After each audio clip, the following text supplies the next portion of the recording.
Wasn't starting foreign, oh my God, I'm gorgeous. I just put the key inside my pocket, might not get to see it. This is no Ferrari, man. In the mirror, I can choose to ball. Someone say they calling, I don't feel like talking. Everything is different, turn the way I bought it. Phone be interrupted me when I'm recording. Don't be making women feeling unimportant. Call my doggy, say it's all the way retarded. Keep the home, cause I'm not using the phone. The kitchen, I just finished up a new performance. Hater, wish you well. I got clientele. I just got it on the scale. I got two. One for the plug and one for the load. I got two. One for the bitches and one for the dough. They got these two. No. Lamb popping on ring. Got money while they ring. Rap jumping on ring. Two. One for the plug and one for the load. I got two. One for the bitches and one for the dough. They got these two. No. Lamb popping on ring. Got money while they ring. Rap jumping on ring. There they go again, one of my friends, they don't give a damn how a nigga been. All they wanna know is what I got to give. How much did I spend, what I got to lend, what I did and what I didn't do for them. Bricks coming in somewhere on the rim section, doing numbers nowhere by a gym. Rockin' by the spin, I'm supplying 10, jumping out of under. I just got it in, extra what I got, none of your concern. One day you gon' learn what you trying to get. Everything will sell, going out of bid. My just what I did, gotta feed the kids. Children run the city, you know what it is. Bread from the business, what that I got it to. One for the plug and one for the load. I got two. One for the bitches and one for the dough. They got these two. No. Lamb popping on ring. Got money while they ring. Rap jumping on ring. Two. One for the plug and one for the load. I got two. One for the bitches and one for the dough. They got these two. No. Lamb popping on ring.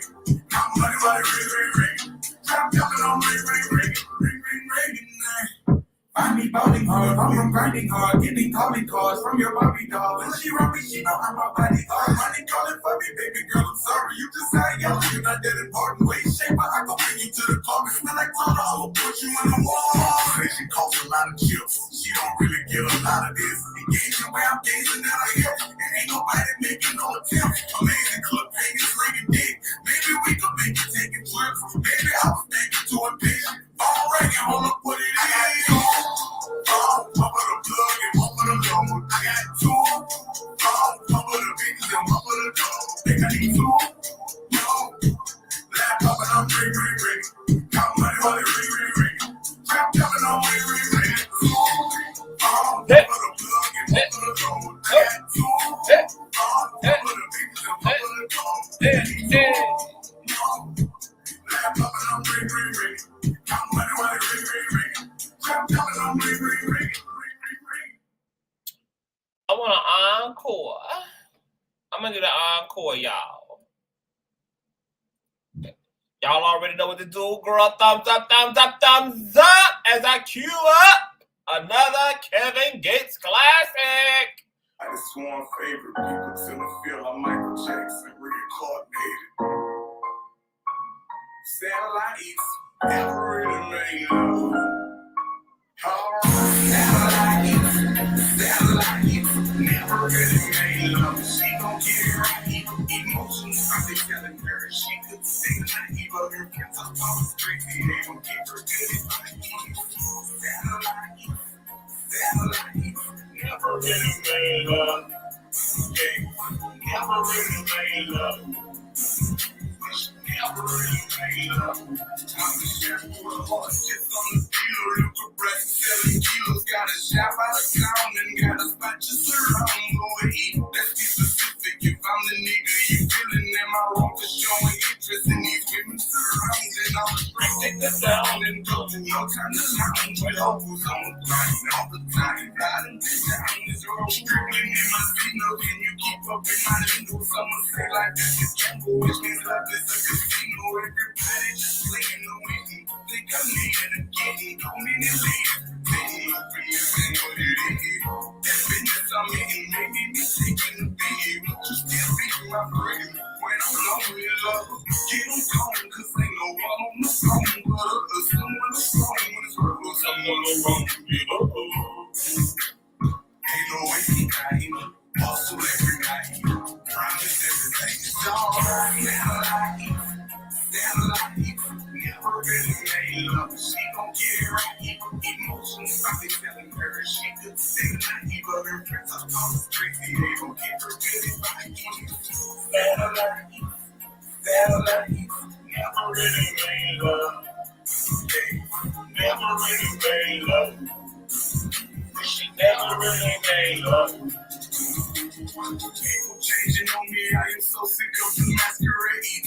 Cold door and no dishes, they all paper plates. I'm taking aim, brought up in this life. I know, baby, you a writer, and I love when you write it slow. Ain't no free arrow, march it to the ceiling, I've been off for me, girl.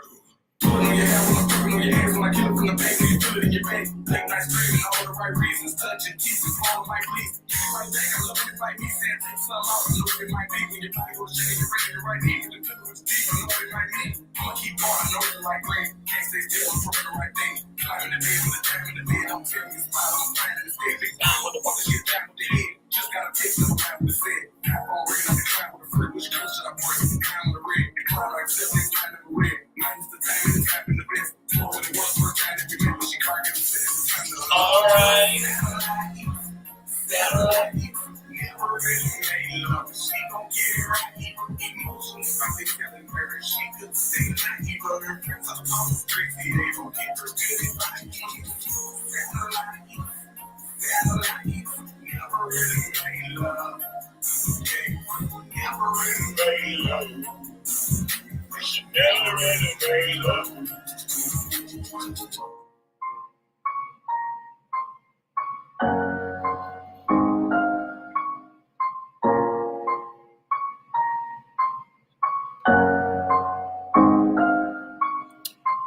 Girl, this song brings back so many memories, girl. I remember, girl, when I was working in the Players Club a decade ago, girl, and I was popping this pussy for all y'all's husbands, baby. And I was popping these cakes, girl, for all y'all fiancés in the club, baby. Spending up all y'all's rent money, baby, and everything for the good old days, baby.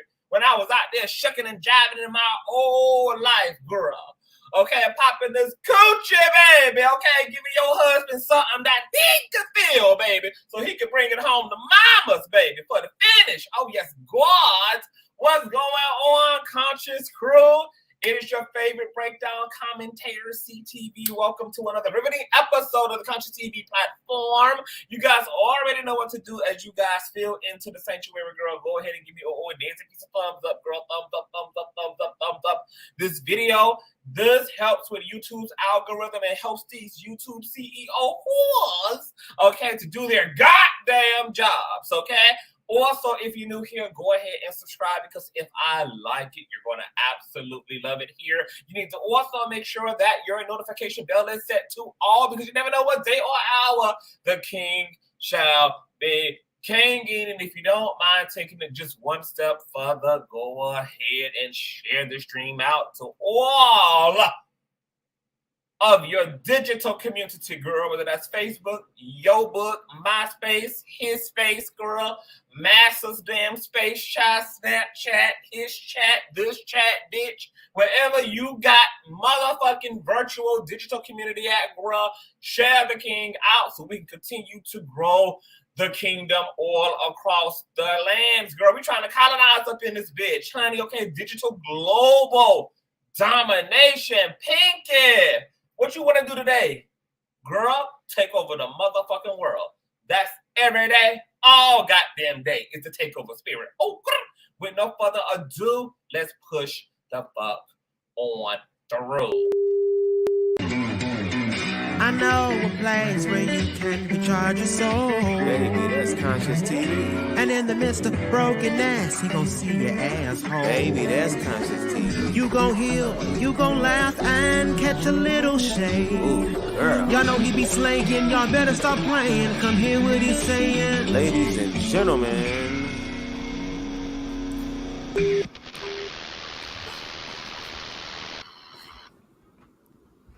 Girl, y'all know I had to come through with an old nasty piece of reckless logic, girl, for this commentary. Okay, he had forced me to endure this goddamn interview, girl. So now I need 2 phones, girl. One for my business and one for a damn therapist, girl. After I had them endured 1.5 damn hours of having undamn filtered, bitch. Okay? Girl. Girl, Hey, logic, how you doing? I'm actually doing really well today. Of course, you know, my pendulum swings, but today has been a really awesome day. And so I'm gonna keep myself busy. So let's get straight into the bullshit. What's going on, y'all? Well, wait, before we do all that, let me actually say this once again. I do want to say thank you, everyone who has been donating, who has been sharing, and also the individuals who have actually been sharing resources and everything. I really do appreciate it, guys. Thank you guys so very much. Thank you. Can you also confirm for the supporters who also sent a donation for you through me that you indeed received every last single one of your pennies and coins, honey, that I transferred every bit of the coin to you? Let me see if I can. Okay, so when you sent it, did you send names on them bad boys? Yes, I captioned each one with who they came. Okay, so I got from Miss Morton and Miss Holly. Okay, Thank you. Make sure now. Miss Cleveland, thank you for your donation. I really do appreciate it. I think Miss Holly is in the chat, bro. Miss Lisa, thank you. Oh yeah. Yeah, make sure I'm good. Miss Payne, thank you. That's on. Okay, that's what I can see so far. Okay, wait, hold up. Okay, cool. Yeah, so I just wanted you to confirm, girl, that you are getting. Even though ain't nobody been questioning me, girl, about my integrity or nothing like that, but just for a second authentication method, girl. Just wanted you to confirm. Come on, Sunshine. And yes, we do want to thank you all who've been sharing and donating. For those of you who got confused by where to donate or how to donate and donated to me to donate to Reckless, thank you so much. And yes, Reckless has gotten all of you guys' donations. We are grateful for you and appreciate y'all. Let me speak to everybody coming into the sanctuary, nasty piece of sanctuary. What's going on, Jessica? What's going on, Miss Reynolds? What's going on, Stephanie? What's going on, Miss Shaw? Hey, what's going on, Jordan? Is it Jordan Peele or it's just Jordan, honey? Is it Micah Jordan or it's just old nasty Jordan, honey? What's going on, Jordan? What's going on, Kareem? What's going on, Getaway Vehicle? Hey, Tanika. What's going on, Miss Holly? One of your donators and one of our long-time supporters. Hold on, is it Michelle? Is it Michelle? Holly, Michelle. Thank you, Shelly. What's going on, Nakia? What's going on, Mr. and Mrs. Oz? What's going on, Jace? Hey, boo. Happy Sunday to everybody. Hey, CJ's daughter. What's going on, Toucher Nor? Hi, what's going on, Lady D? Hey, Plain Jane. Hey, Sugar. What's going on, Jordana and the Missus? Hey, what's going on? What's going on? One, I'm a Ray. Hey, love. What's going on? Hey, Janae Signature Spirit. Okay, what's going on, Tabitha? What's going on? Hey, everybody. Pile on to the sanctuary. Hey, T Lounge. Hey, boo. Happy Sunday. What's going on, D Diva? What's going on, Miss T Taylor? What's going on, Anitra? Hey, Ebony. What's going on, Mimi Main? What's going on? How doing? Hey, Humboldt. What's going on, Saint Soyon? Is it Sion? How did that last name go? Sion? Sion. Scion. Okay, I had it right. Okay. Sion looking cute from the avatar. Okay, come on, cutie. Blame it on our tongue, not our hearts, baby. Bruh, how doing? What's going on, Isolante? What's going on, Alessa? What's going on, Ian Gardner? Hey, boo. Hey, y'all. Wanda, hey, Sarcastic. What's going on, Ty? Hey, boo. Hey, Ray. What's going on, Lord? Hey, y'all. Okay, sorry if I missed anybody. Hey, Nick. So, girl, this Kevin Samuel shit.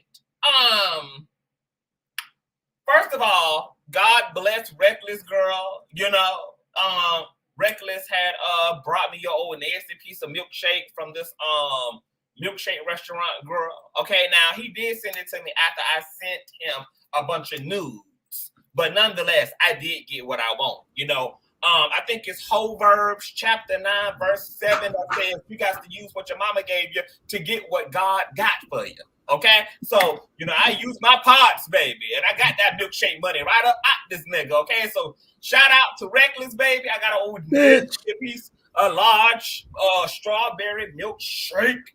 I ain't mad at it. Bitch, you a lie. Girl, Miss Kevin, how doing? Do I got a picture of this nigga? How doing? Now I know your milkshake may bring all the boys to the yard, but however, bitch, no. Well, it's the milkshake that brings them, girl, and then it's the hoodoo in the coochie that keeps the boys in the yard from there. Okay? We got firewall protection, baby. Multiple firewall protections, girl. My brings all the boys to the yard. Let me just get your thoughts in, just in general, because you know, baby,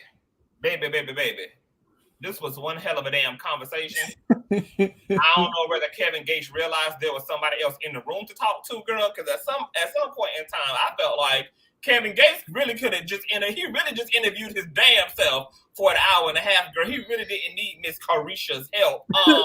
Overall, girl, what was your experience of this dialogue, bro? Okay. What's going on, y'all? I'm gonna be honest with you. It was funny to me. It was funny because Careesha, she wasn't equipped to have an interview with him. So a lot of times when he would go on his like little rants and he would say like off the wall things, she would just sit there and just smile, or you could tell her face she didn't know how to react. She didn't know what to say.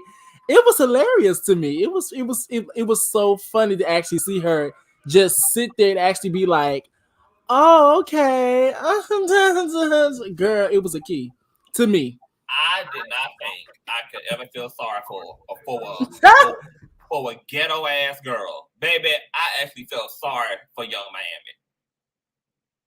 I felt sorry, girl. I didn't know whether to send first responders to the set, girl. I know this was pre-recorded and it was happening in live, girl, but it was so wild to see like young. Let me tell you something. Kevin Gates made young girls look like a damn Christian girl rather than a damn city girl. Like, comparatively speaking, the way that he contrasted her with the vulgarity and the hypersexuality of it all, girl, and just the rawness and the explicit of it, girl. I thought you would have thought Young Miami was a goddamn a saved Amish woman. Mm-hmm. It was kind of energetically awkward.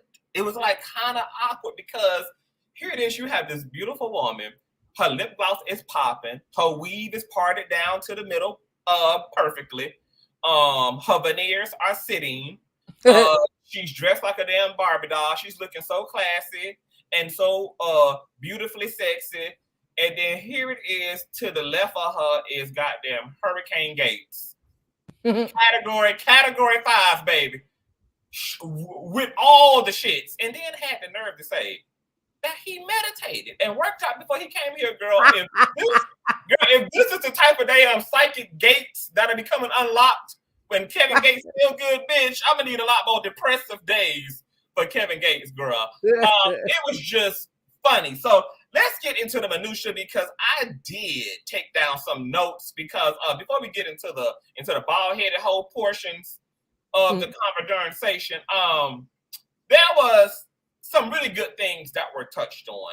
Specifically, I don't know about you, but I liked his talking points and his honesty around mental health and how important that is, and him speaking openly about his I don't want to use the SUICIDE word, so we're gonna use self-deletion in its place so that YouTube ain't doing no extra shadow banning and shit.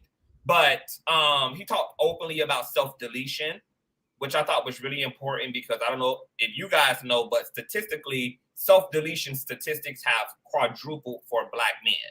So Black men are self-deleting at a higher rate and at a younger rate than they ever have in history. Black men are taking their own lives like crazy. And there's obviously a lot of things that contribute to that. There's a lot of variables. Poverty,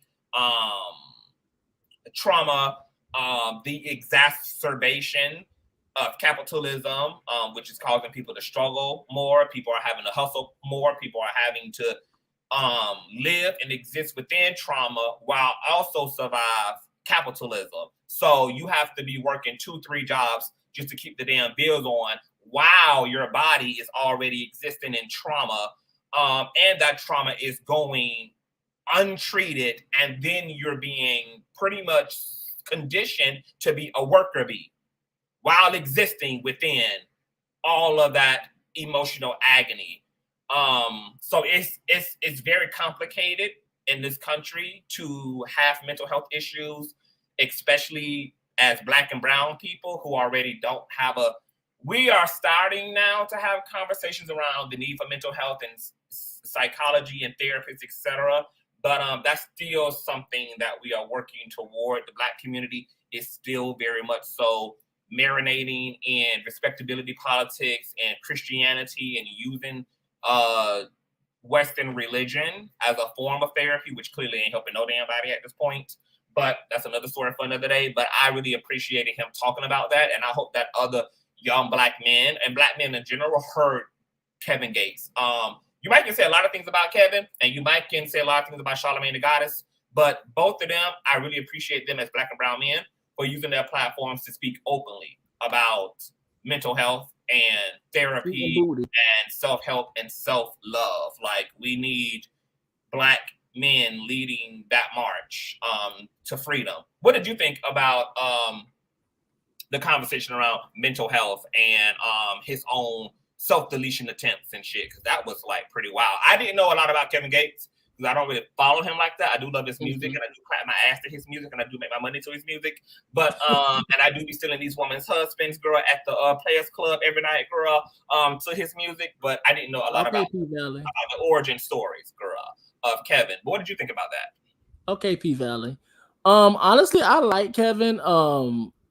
Yes, he really be on some off the wall stuff at times, but however, when it came down to his sentiments and his statements towards mental health and self-deletion, I think that was really a needed conversation because, like you said before, the statistics have risen because, like you always said, even on different panels, is that a lot of times when it comes down to melanated men, they don't wear the hurt on their sleeve. So a lot of times too, since patriarchy, toxic patriarchy and hypermasculinity and all those other things that encompasses those things, they don't express a lot of the times when they may be feeling a type of way. And also not only do men or heterosexual men drink from the fountain of those toxic systems, women do, and also queer people do as well. So a lot of times too, when you may get a man that may open up about certain things, they may not always get the best response. So I think it's a joint responsibility for all of us to allow melanated men, heterosexual in particular, to open up and talk about their experiences and also create a safe space for them as well. So I think that was very much a needed conversation, honestly. Absolutely. Joseph Mack says that Kevin Gates admitted to being alluded to being bisexual. Are you talking about within that interview, Mark, or you saying like in general? Have you heard anything about Kevin Gates being bisexual? Because I know that if any power bottom would know who's on the DL, it's you, girl. Or what that booty hole telling you, girl? I know it got psychic powers, girl. It starts tingling and things when there's DL-ness in the building, girl. Shut up, bitch. Have you heard about him being bisexual? Kevin Gates bisexual. Let me look it up, girl. Because if he is, girl, I'm coming. Whoever he with, girl, you about to be in a polygamous relationship, girl. Hold on. Bisexual attraction and sobriety. Ooh, wait a minute, girl. Hold on. Did he? Kevin Gates bisexual. Oh my god. Let me I think what Mark is talking about. Remember the time when he was talking about threesomes or whatever, and maybe said when the two guys on the one girl. I don't know if he's referring to that. That's the only thing I can think of that people can probably misconstrue what he said. Girl, you know what I'm gonna have to do? I'm gonna have to do a whole. I'm gonna have to do like a whole 5-part series on Gates. Girl, he seems to be a very multi-layered man. Okay, well, moving along, girl. Hold on, where my notes at, child? So let's speak about Young Miami real quick before we get into some more aspects of this dialogue, girl. Like I thought it was just me. I'm so happy that a lot of people in the chat also felt like Careesha was clearly not only was she not prepared, I was really disappointed that it's clear that she doesn't have range. Like Careesha does not have range as an interviewer. I know that they probably only gave her as a podcast because she's famous. But when you're talented, it's usually compartmentalized. Like you're just talented as a rapper. I was disappointed that the conversation kept finding its way back to a lot of vulgar sexual talk. For an hour and a half, it was a lot to endure. I felt like there was a lot of things she could have really pressed him on. Yeah. Like I would have thought with Kevin Samuels, girl, with Kevin Gates being so sensual and hypersexual, girl, she could have really asked him about whether he has the capacity to be trans attracted. You know, I would have loved to hear his politics and just how he would, just what his mind is on the issue of trans woman's existence, etc. And if he would, like if he has, if he is trans attracted and what he would do, if he hooked up with a woman and found out afterwards that she was trans, etc. I think that could have been educational. It could have been informative, depending on how he would have answered the question. It would have been fascinating. Also, he kept using the word bitch, bitch, bitch, bitch. Like even when it was not necessary. I do understand that like bitch has become just a general term. Like niggas be watching the Animal Planet and be calling the gazelle on the screen bitch. Eat that grass, man. Like, I know bitch has become like daily and global, girl. But it was just like I would have loved if she would have also asked him, what is your relationship to the term bitch? Because I noticed that you like use it very flippantly and you use it always when you refer to women. Because in one breath, he was saying that like woman is God, woman is deity. He was kind of like talking his spiritual shit, but then he was also like utilizing the term bitch, bitch, bitch, bitch, bitch. So I thought it would I would have loved for her to ask him like, what is his relationship to bitch? And if the same term is applicable to his daughter and to his mother. Girl, that's why I was laughing because that pendulum was swinging. That pendulum was swinging. Like, yeah, woman is God and all the bitch. I was like, hold up now. And she just wasn't catching, girl. Like, she just wasn't really. I was just like, girl, it's like, And then the fact that the conversation had to be so centered around sex and sextivities let me know that they both really lacked range in a dialogue. I don't know whether that's because his natural horniness, being a cis hetero man, was just at the forefront because she's sitting over there, you know, with all of her goddamn Tina Turner thighs out and shit, and so it just, you know, Nut bush. Nut bush, sit now. Working. My bad. Had a flashback. Big wheels keep on turning, and so does Kevin Gates' tongue, which I found to be very interesting. Girl, I was like, girl, when he started talking that shit, I was like, okay, girl, like, you know what? Talking freaky it's so appropriate in the bedroom, but to hear like sex talk in like a traditional forum was like funny as hell when he was like, yeah, I want to flip the bitch, put my tongue in the bitch, put it in the asshole, then twirl that bitch on that shit, then put that bitch on that. I was like, Kevin, are you okay, girl? Like, he was like going ballistic, girl. Like, ballistic. I was just like, and young Abby was just like, all she could do was show the veneers, girl. Was just smiles, baby. And I was just like, I want to know. Like, I'm so curious to just, I need a straight, if any of my straight niggas is in the comment section, can y'all hit the link? I want only the straight men right now. If you are straight and you are heterosexual and you are male, hit the link. I got some questions, girl. We need to have a girl Kevin Gates congressional hearing, girl. Hold on. Let me watch all this. If you're not straight and male, I cannot let you up right now. I only want to talk to the straight men, honey. I got some questions because, girl, I want to know what. Now watch all the queers come up, bitch. I don't is it just? How did you? I just feel like, because first of all,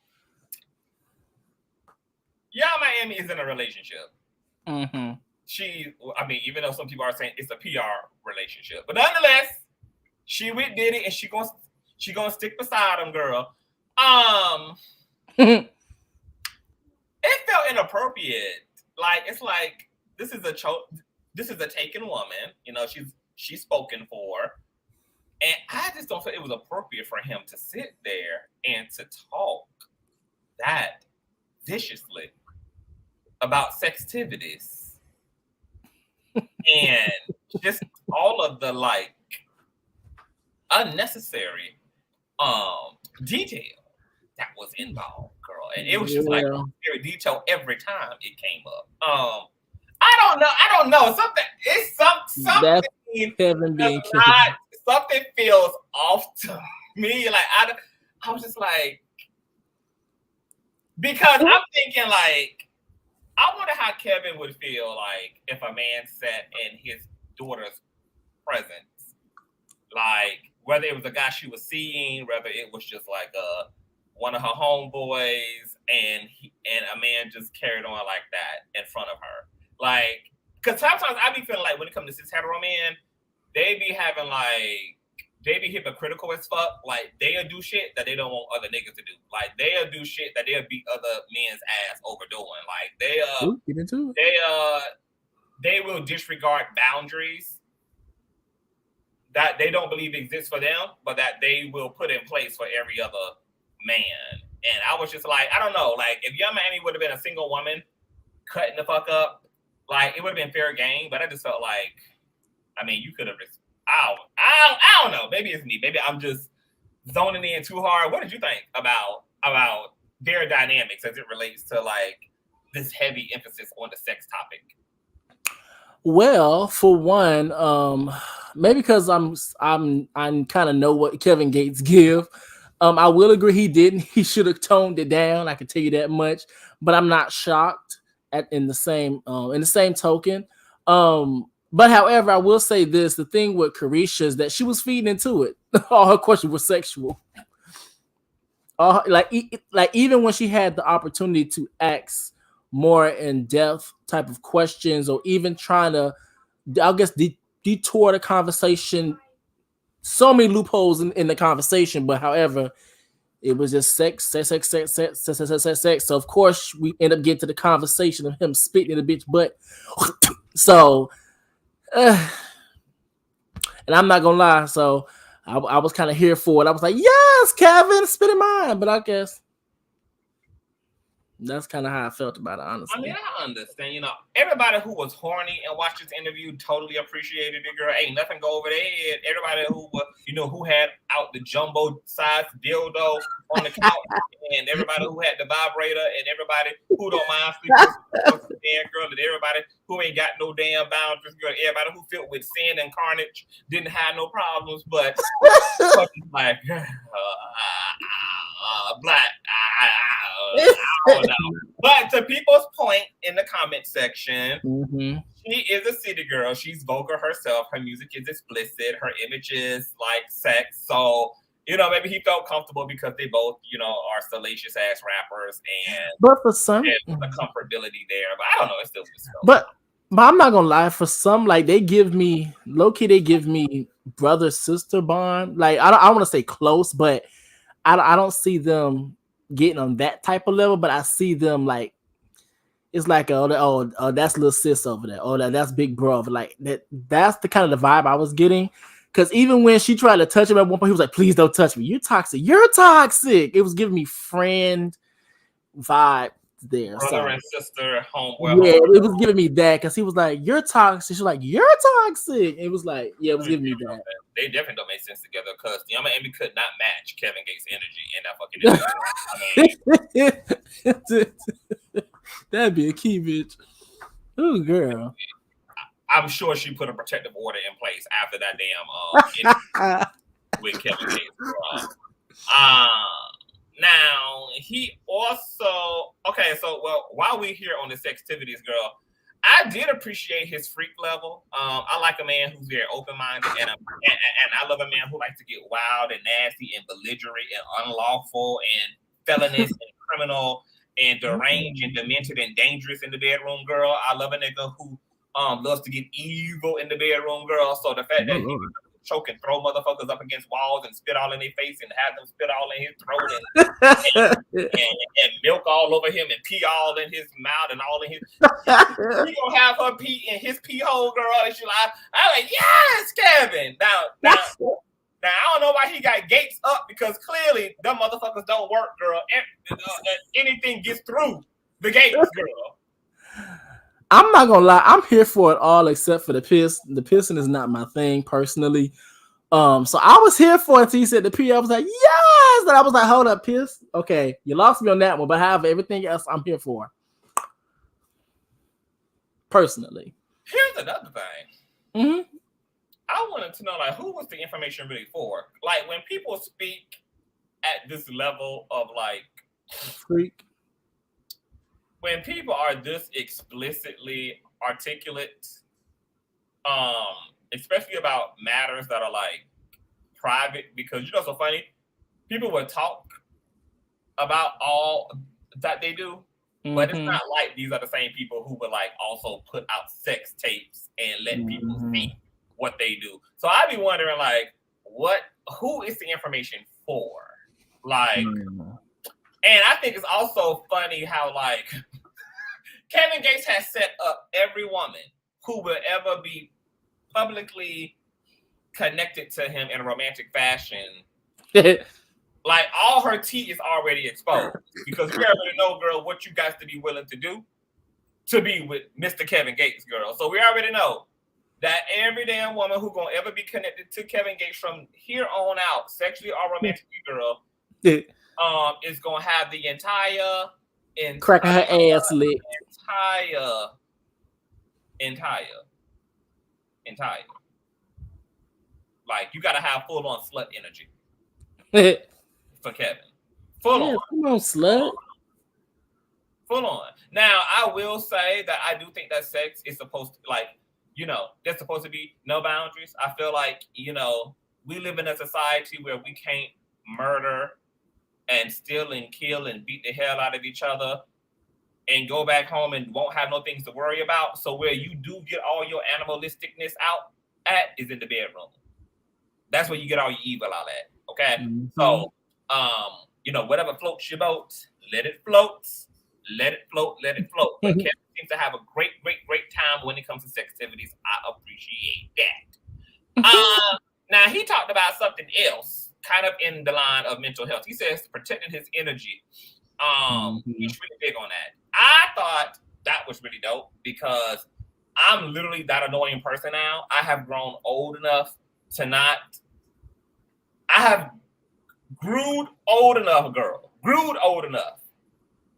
to only want to be where I feel I'm at my top tier at. So I don't tolerate mediocrity anymore. I did not used to do that in my 20s and in my early 30s. Now that I'm in my late 30s, I was with him when he said, look, if I'm coming to the restaurant and the energy ain't right, bring me my tab, I'm out. That is so fucking me. And to hear somebody else be that thorough and like just they feel good and like prioritize they feel good like that, like if the vibe ain't out, like ain't right, if something ain't given in the space, it's like I ain't shaking your hand, I ain't doing an elbow. You can drag me, you can write a 1-star on my business, whatever it is, like that. He's all about protecting his energy. What did you think about him saying, he protects his energy at all costs? If it ain't feeling good to him, he don't want to touch him. If a space ain't right to him, he don't want to be in it, and he's gonna leave and move on by his merry way. Well, I did like that he did actually say that, because a lot of times too, God gives us the answers to a lot of our prayers. God actually lets us know. God also gives us that sixth sense that lets us know that, you need to get up out this building. So a lot of times too, we avoid a lot of trouble that way. So I think a lot of us need to start protecting our energy and listening to that little voice in our head that lets us know to get up and go, because sometimes a lot of people have not gotten a chance or did not take the opportunity to get up and go, and now they're sitting in prison for something that they ain't do. So I thought it was real interesting that he did say that. I like that he said that, because y'all need to start following y'all first mind. Y'all be out of a lot of trouble. I can tell you that much. Exactly. Girl, if I would start doing that, I'd have been out of a lot of trouble as well too. If you follow your first mind, is to keep your ass from being shot the fuck up and finding yourself running in a goddamn mass damn shooting, baby. You best to start following your feel good, okay? Mm-hmm. Stop just doing shit for the hell of it and existing for the hell of it and going places for the hell of it. And then you wonder why you done neutralize your damn psychic ability and you done neutralize your goddamn pineal gland, baby, because you done put that motherfucker on airplane mode because you be existing just to damn be existing and be going places just to be going places and be talking to folk, just to be damn talking to folk, baby. You got to get up into your feeling, baby. You got to get up into your solar plexus shit, bitch. You got to get into your third eye shit, baby. See, when you start doing it on purpose, that's when your discernment starts vibrating. That's when your discernment starts like your discernment is at its optimal. Your prophetic senses are the strongest when you're living on purpose. When you're not living on purpose and you just fucking existing, baby, you done put that goddamn pineal gland and that third eye on airplane mode, baby, and then you bound, baby, to get your goddamn head chopped off like you a Jason Voorhees victim or some shit, girl, and all you did was go down to the local bodega for a pack of bubble gum. And now you decapitated on the goddamn sidewalk, girl, and we got to put together all type of fish fries for you to pay for your damn funeral, girl. Okay? You got to live on purpose if you want a thriving prophetic eye, baby, okay? All them po folk, no, you know what, let me not get into it, girl. I'm going to get canceled. Nonetheless, we're going to get into that conversation over in Patreon. I'm going to drag Reckless over into Patreon after this, girl, because we got to get into some Aaliyah stuff, and we're gonna be talking about intuition over there as well. Okay. How doing? Wait, hold on. Where my notes see at? Oh shit, it's the wrong computer, girl. How doing? Now he also went to talk about his self-deletion attempt, girl. He had grabbed Young Miami hand and had made her feel I guess where the bullet is still lodged at in his head. And he was talking about how, you know, on the day he was going to self-delete, that he came across a guy who was a big fan of his music and basically spoke about how his music impacted his, you know, his life. It changed his life, and that was a turning point for Kevin Gates, and that he began to like work toward just feeling better and existing better. But, you know, he spoke about how, I guess, important it is to feel love and to have community. And this kind of goes in tandem with what I was just saying about living on purpose. Living on purpose also is a part of self-care. I think also being able to exist outside of your own self is also therapeutic. Like selflessness is good, not only for our mental health, but for our spiritual health, girl. It allows you to exist outside of your own ego and your own selfishness, and to impact other things outside of the things that serve you. And those things do lead to a lot of spiritual gratification, like community service, just serving other than general, whether that's volunteer work, whether that's a career in the medical field and social services, whether that's just being neighborly and kind and donating your perishables, you know, and donating your clothes or whatever it is, girl. How living a life of service. And I guess for Kevin Gates, you know, that would clearly be his contribution to music and just his ability to share his experiences to the worldwide audience with hopes that it will impact them. But what did you think about the idea that we all need love? Because what I find interesting about that is that we're living in this era of materiality. And it's so funny how no matter how much we're trying to convince ourselves that we ain't got feelings and we catch flights instead, and how much it's all about the money and all about the bag, that at the end of the day, no matter how much we feed ourselves those satanic ass principles of life, that it does boil down to love. And that's ultimately what everybody needs. And that's why people at the top of the food pyramid, the people who got all the money, all the riches, are also jumping to their deaths from those balconies. They're jumping to their deaths from those high up balconies. Some of the most addicted,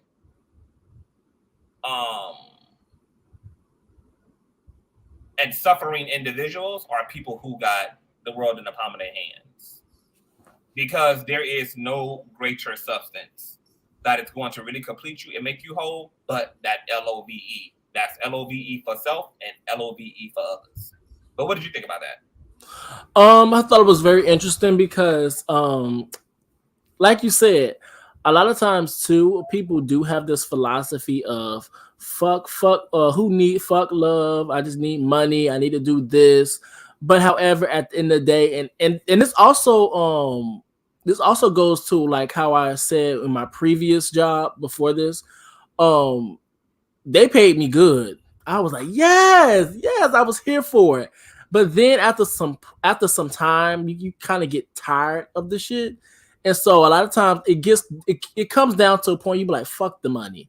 And so a lot of times you need to find something that has a purpose. You need to find love, something else that keeps you more grounded, because money can probably get you through the door, but however, it's not going to keep you there.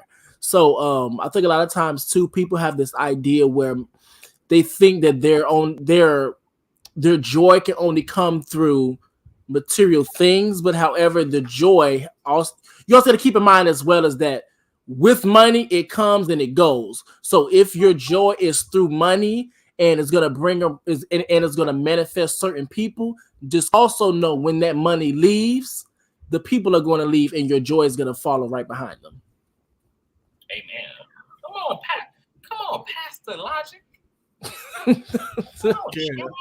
Now, people, I didn't have this in my notes, but people were also talking about how he knew a lot about woman's body, and he should, since he likes to be digging off an asshole and digging off in pussy nose deep, baby. He ought to produce it. Let's know about the damn woman's anatomy as much as he likes to be a pussy connoisseur. And he was talking about how a lot of women are not well informed about their private hygiene, about their private area hygiene, etc. And God, that shit was funny. He was like, "You want me to eat this water, and you got to, boil it and put feathers on it, and you got to use, non-animal tested degrees and shit, on it and all this shit." I was like, okay, come on, Kevin Gates. I wasn't shook because you supposed to know what the tea is, but what did you think about him talking about the coochie and how women they got to hold their moms and stuff accountable for not knowing how to clean that thing for a nigga like Kevin Gates, because when Kevin Gates get up in there, he's trying to go face first by the end. That shit. Well, I got two thoughts. All right, the first thought, I'm gonna start with the ignorant shit first. Bitch, that shit was funny as fuck to me, baby. That shit was funny. When he did the figure, it was like, so you want me to eat this? Girl, I fell out. I tell you, I fell out. But however, I'm not shocked, only because I've seen clips of Kevin Gates.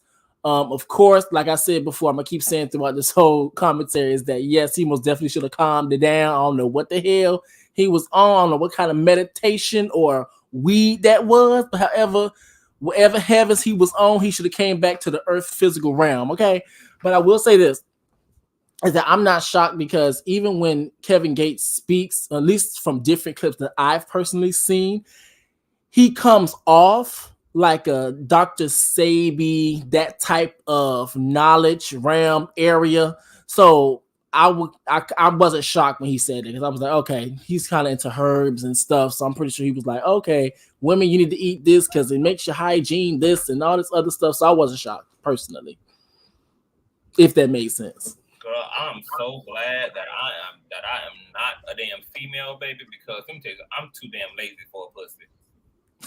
If I had a pussy, baby, I'd be one of them damn women that he talking about in that damn interview, girl. Like, I don't know what to do, baby. Like, what is this thing? What is it, baby? I'd be like, girl, between the menstrualing and the cramp, like, I'm not, baby, I just ain't energetic enough to put up with having a damn vagina. I was like, I'm so glad I got a damn dick, baby. All I gotta do is pull this motherfucker out, okay? And that's it, baby, okay? I just put this motherfucker out. Baby, he don't, just a piece of meat, baby. It don't need no damn tampon. It don't need no damn coochie powder. It don't need no damn pep smear. It don't need no damn, you can't tie. And girl, it's just, it's so low maintenance. It's so low maintenance, baby. Okay, I just ain't high maintenance enough to have a coochie. How about you?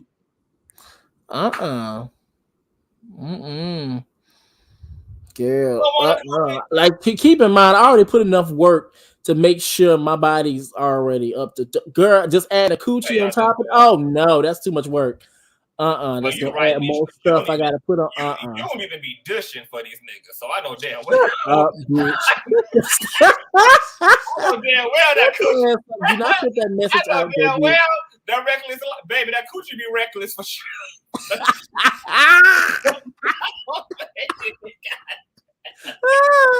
Bitch, do not put that message out there, dumbass bitch.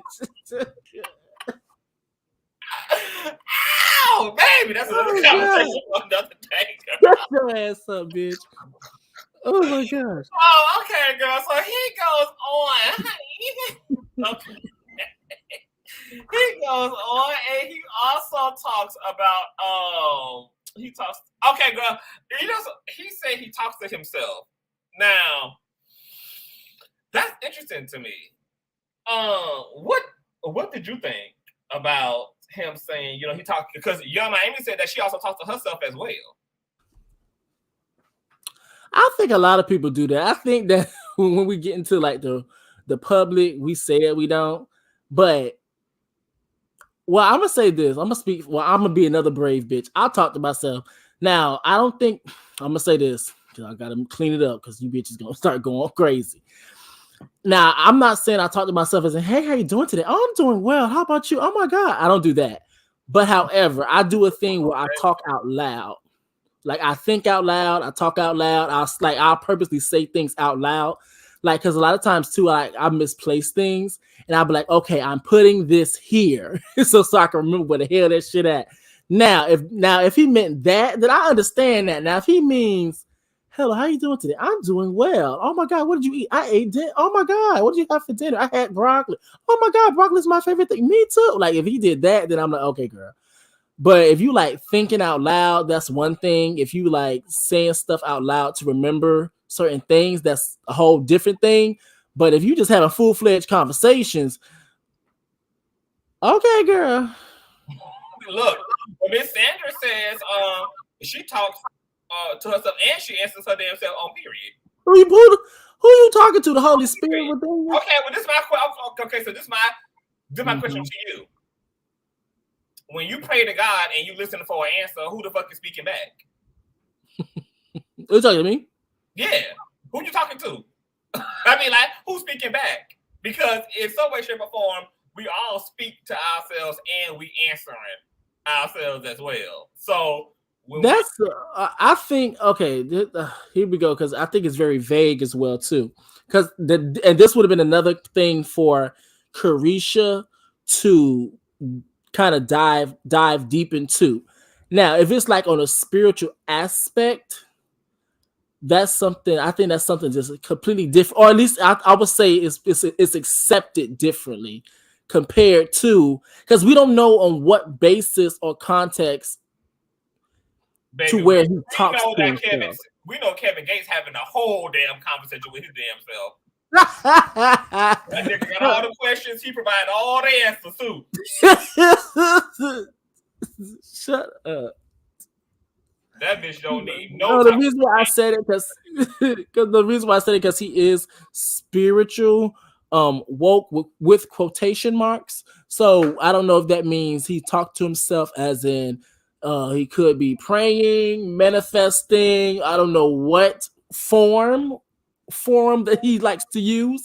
But however, if it's like on that aspect, I think that would be perceived differently compared to him having full-fledged conversations with himself and holding a full conversation, dialogue by himself and stuff. Well, I'm gonna say even for me, like even when I pray and stuff, I don't expect to hear a voice back. Well, maybe that's just me. I don't expect to hear a voice back. I usually get signs and stuff like synchronicities and stuff. So, I'm gonna say for me. Here's the thing about talking, and that's why it's tempting to even talk to yourself in general, because you have an inner being that has an inner being that has an inner being that has an inner being. So there are multiple levels of consciousness and ranges of consciousness. So I can understand why people sometimes answer themselves back, because first of all, the divine is coming back, is speaking back in your voice. The divine ain't speaking back in nobody else's voice but your own. And I think that talking to yourself is the highest, it's the greatest receipt of self-love, baby. Well, if you put it like that, I'm not gonna lie. Like, cause I've had an issue. Well, I've had a thing where I ask a question and then I'll answer myself right back. Occultism is to know that self. So if you put it like that, then it makes sense. Honey, you can put that dildo in that ass. You in you. Girls. That's another thing. People talking about they don't talk to their damn self. What y'all think y'all doing? Doing y'all masturbation, girl, when y'all talking about talking all day to yourself, baby, while that vibrating, baby. Okay. Who talking to you then? Who you talking to? Who you in communion with, baby? Don't be trying to act like people who bold enough to just, say, girl, where's that butter? Oh, that butter in the top part of the refrigerator. Don't act like that's more crazy than all the freaky shit y'all be doing y'all masturbation sessions, baby. When your exactly. I just thought about it. That is so true. The parents be looking and the ancestors be looking, baby. The ancestors don't go nowhere when y'all be in there jacking that punani, baby. Jacking that right there, baby. taking out them notes so they can go back to heaven and erase your damn name out of the book of life.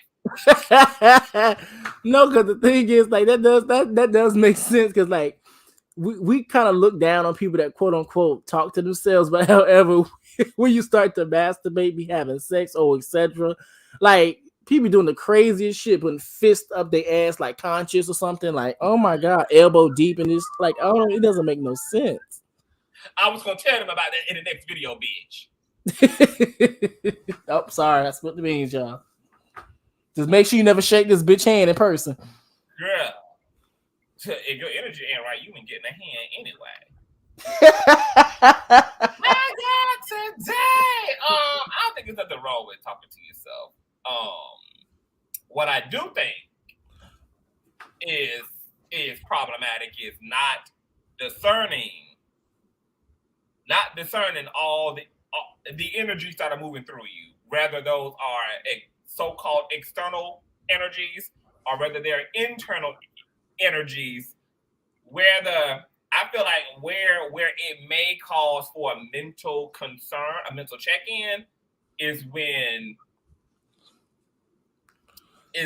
like your sense of come on, 7-Eleven. When your sense of reality is compromised, like when those firewalls that compartmentalize those exchanges and those energies don't exist, honey. Okay, then you might need a little help from Prozac. You might need a little help, from Iyanla.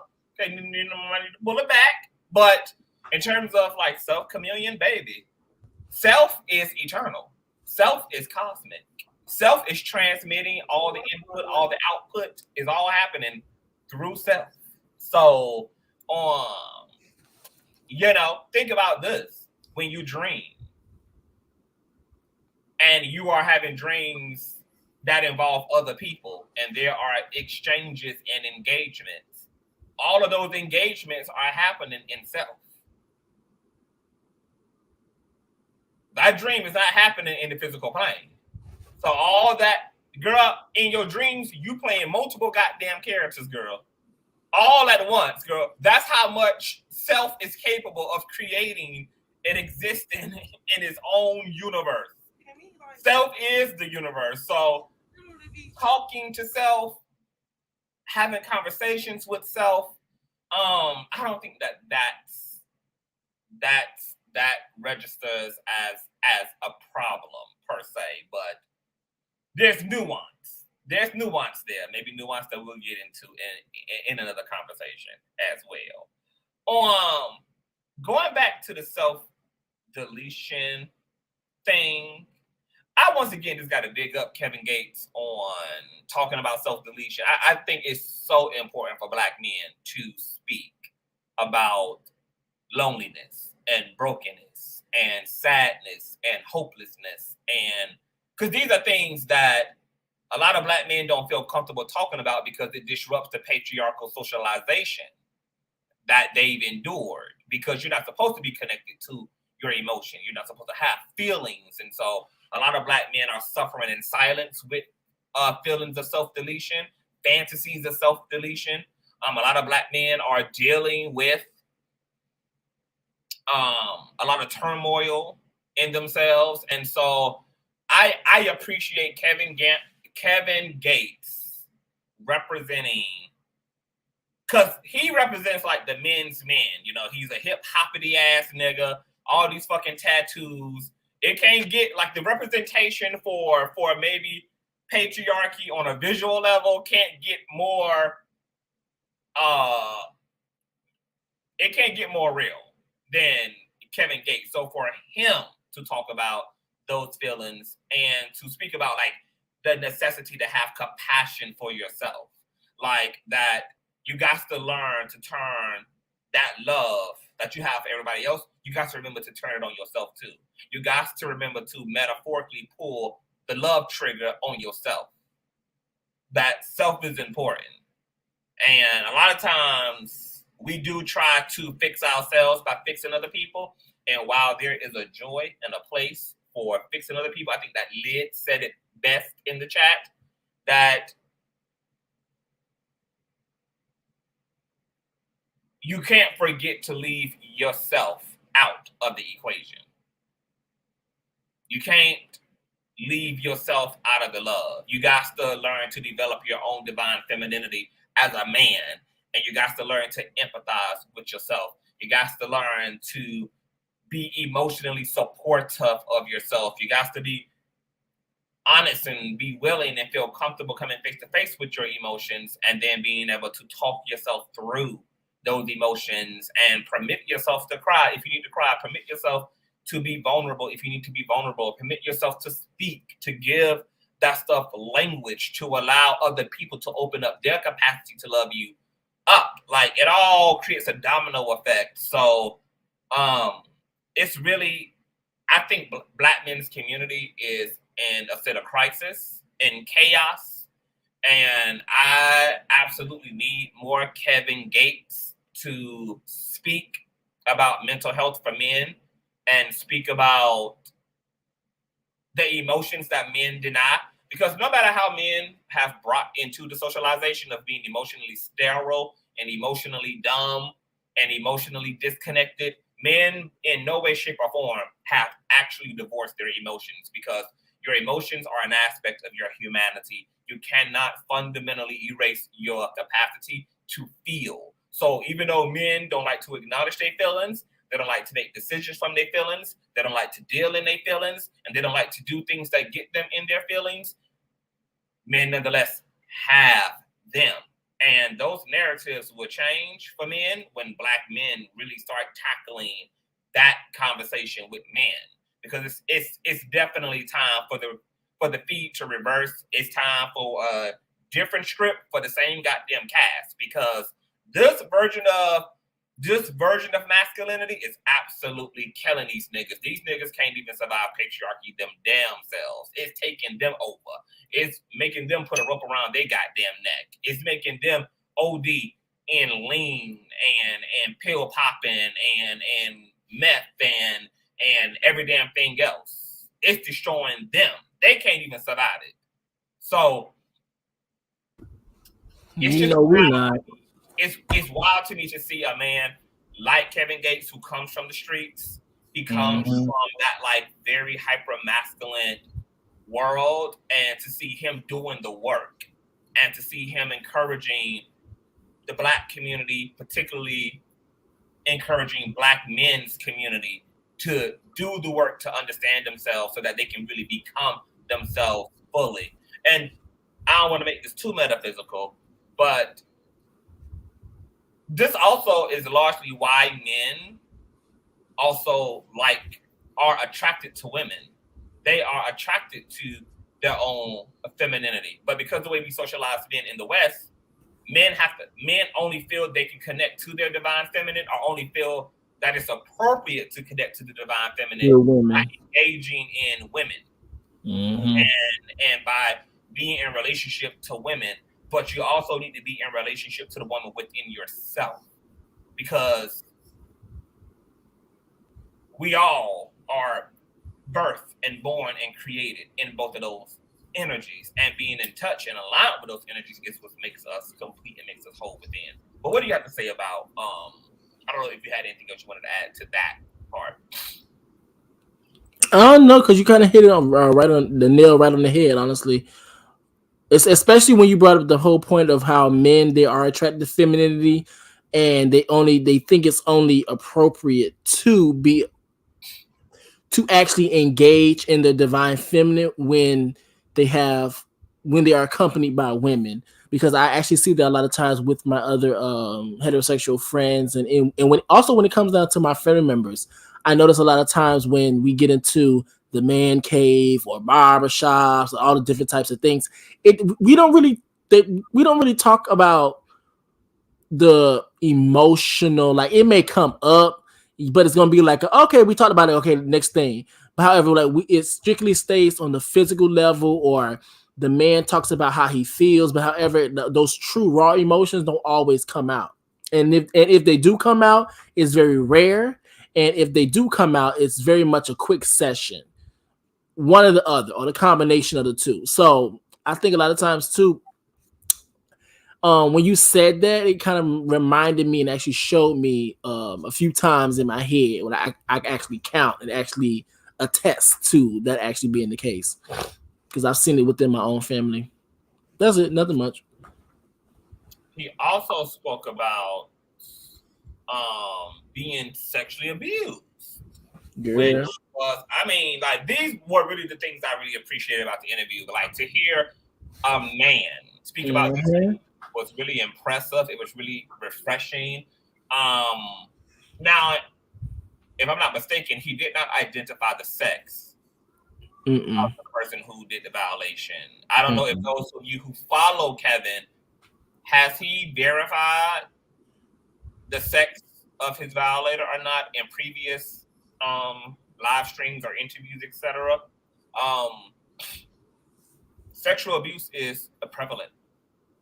Men get abused sexually as well. Not only by other men, they get sexually abused by women. I have an uncle who was sexually abused for years as a 13-year-old boy by his auntie.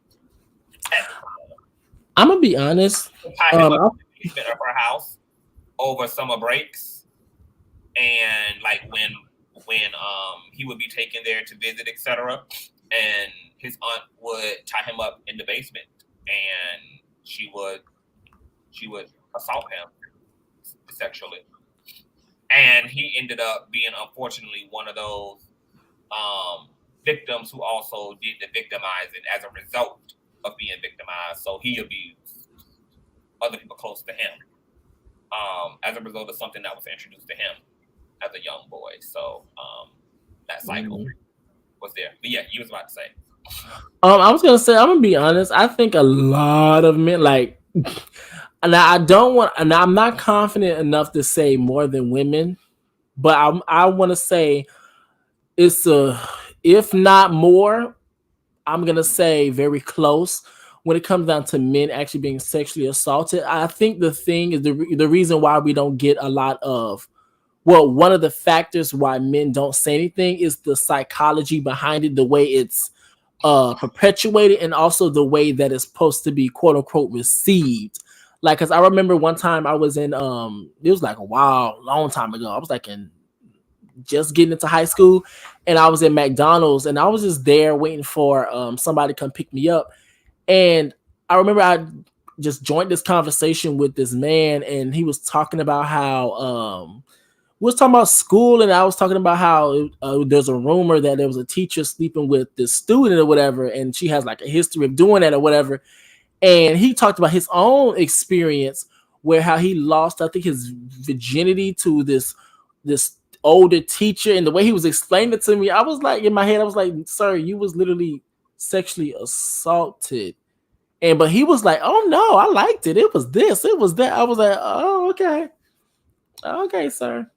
But even with that, a lot of men that I know, they receive it like that, like, oh, there was nothing happened. You know, it was given like boosie tease in a sense.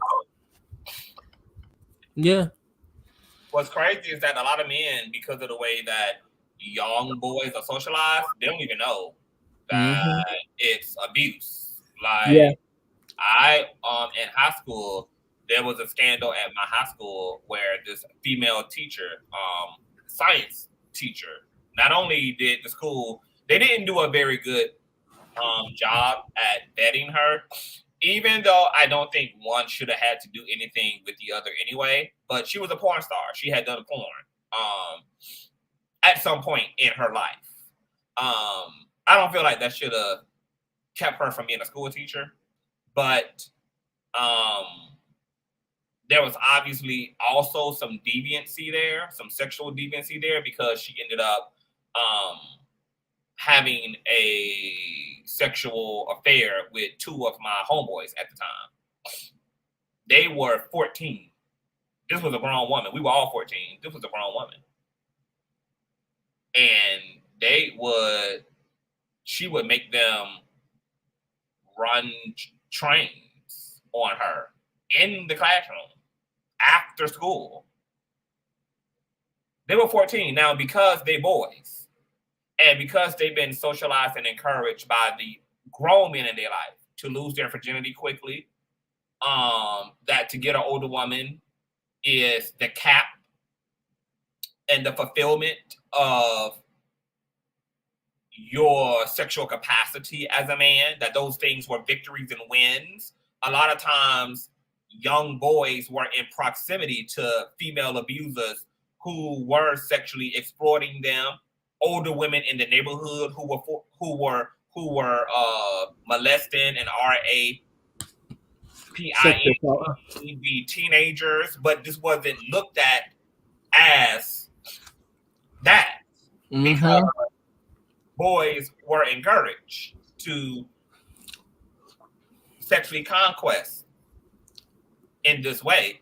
And that narrative also has to change. That socialization has to change. The way that we socialize boys under this patriarchal construct has to change because they're being exploited sexually, they're being injured sexually, they're being objectified sexually at early ages. And we don't even know it, nor are we looking for it. Because we also don't talk a lot about female pedophiles as much as we talk about male pedophilia. The whole shit, that's why the whole system got to become uprooted. Damn near everything that we've created as a society, everything we've created as a, that's why like living in the age of Aquarius and the divine feminine age coming back is like making us bulldoze over and review what we've created. And allowing us to see the good, the bad, and all the fucking ugly so that we could recreate in an image of what's really whole and healthy, but you got to see all the flaws and fuck shit in what you've created legislatively and what you've created socially and what you've created religiously. You've got to see the ugly harm and ill that is caused. This is why even for the Black church, social media allowed there to be a community that capitalized and emphasized all of the scandal out of the church.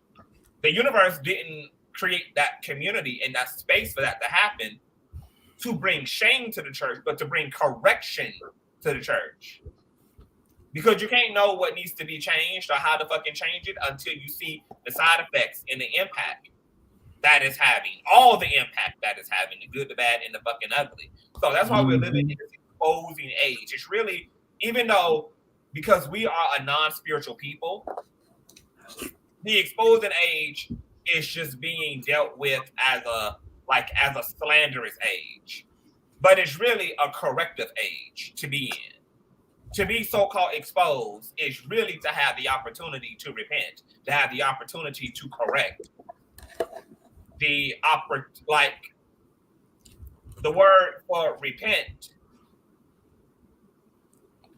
in the Bible is metanoia, and it means to think about what you're thinking about, to reevaluate, to observe your own thoughts, observe your own feelings, observe your own intentions, to not just have this like out of body perception or this in-body perception and this in-body relationship to the information that your brain and your body is giving to you, but to be able to create a space even outside of those impulses where you can be separate enough to observe your own impulses and analyze them, to do a forensic investigation upon why do I feel compelled to do this? To evaluate this power and this intensity that compels you to make this decision over that decision, to evaluate this atmosphere in your mind that allows for all these thoughts of various kinds to travel through, kind of like clouds in the sky. Mm-hmm. You know, you cannot control what's in your mind, but what you do choose to kind of latch on to and become fixated upon tells you a lot about you. But you guys to also be able to like kind of exist outside of you to even see what you are doing. That's what it means to be introspective and to be self-aware. To be able to separate from self and mind and body and to observe objectively self. it's how you come into self-correction, you come into self-healing, and you come into self-knowledge. But that's a whole nother thing. Let me see. Is there anything else, girl? Because I think my notes stopped, girl, after I realized that I was going to end up developmentally delayed if I kept on listening and documenting and fucking archiving, girl. Should we him fucking his cousin? Should we drop the link? No, because him fucking his cousin. Should we drop the link? Oh, him fucking the cousin. Here, girl. So yeah, that's exactly why I stopped taking notes. In the damn notes. Girl, you know, fucking the first girl. It was third cousin. Okay, so this was the third cousin. Hold on, girl. I'm gonna let you go first. You speak. I don't know what to say. I don't know what to say. Oh my god. I'm gonna be honest. I feel like Kevin Gates is one of the very few that actually admitted to it. I feel like I feel like even though us as melanated people, we try to put off like, oh, that's a white people thing.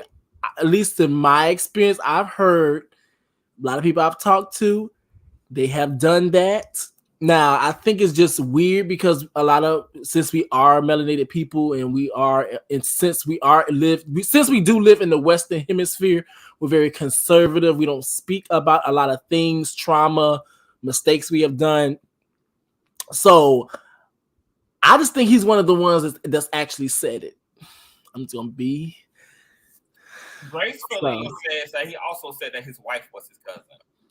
Oh, so maybe he was just high. I don't know. Either.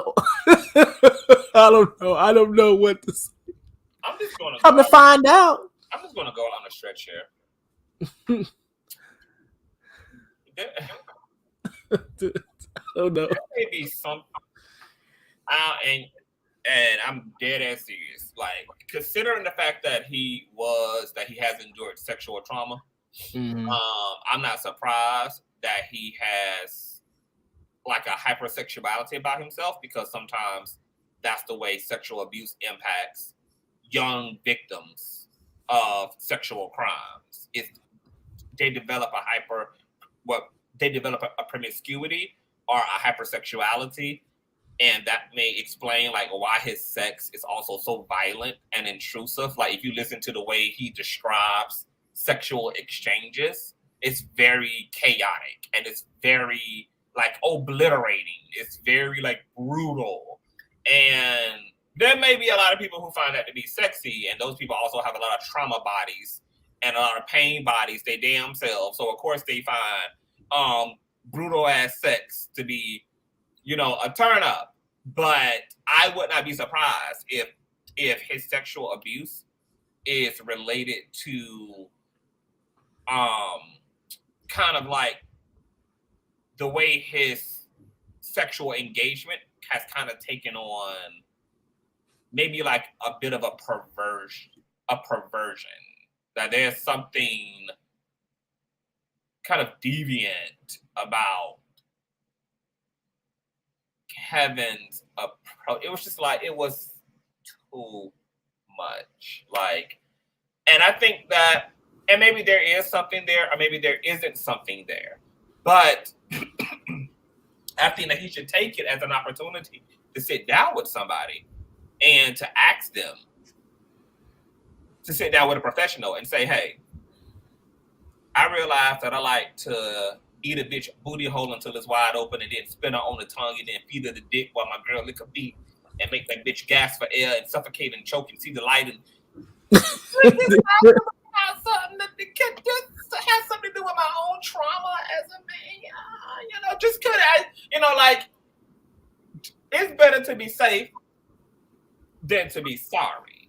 And I think when certain things have happened to us in our experiences, we have to leave room to consider like we should maybe go the extra mile to get some quality attention put on certain areas just to make sure that, okay, I'm just a freak. I'm just a very open-minded person who just has a lot of testosterone and I like intense sex. That could also be the case. I just like intensity. I'm very free, very fluid when it comes to sextivity. That can be the case. But since there also happens, ironically and conveniently, to be sexual trauma there that happened at a very young age at him, and that's something that also commonly comes up in a lot of, once again, young people, people who were sexually abused at young ages sometimes do develop a hypersexuality as a result of being introduced to certain stimuli during very sensitive and developmental time periods in their bodies and in their minds. So the whole fucking the first cousin thing is just what like sent it over the edge. Like I was willing to deal with like the, okay, you know, you just a freak, but then when it got to the cousin shit, and then the fact that the damn wife might be a relative girl, Kevin, It's time. Kevin.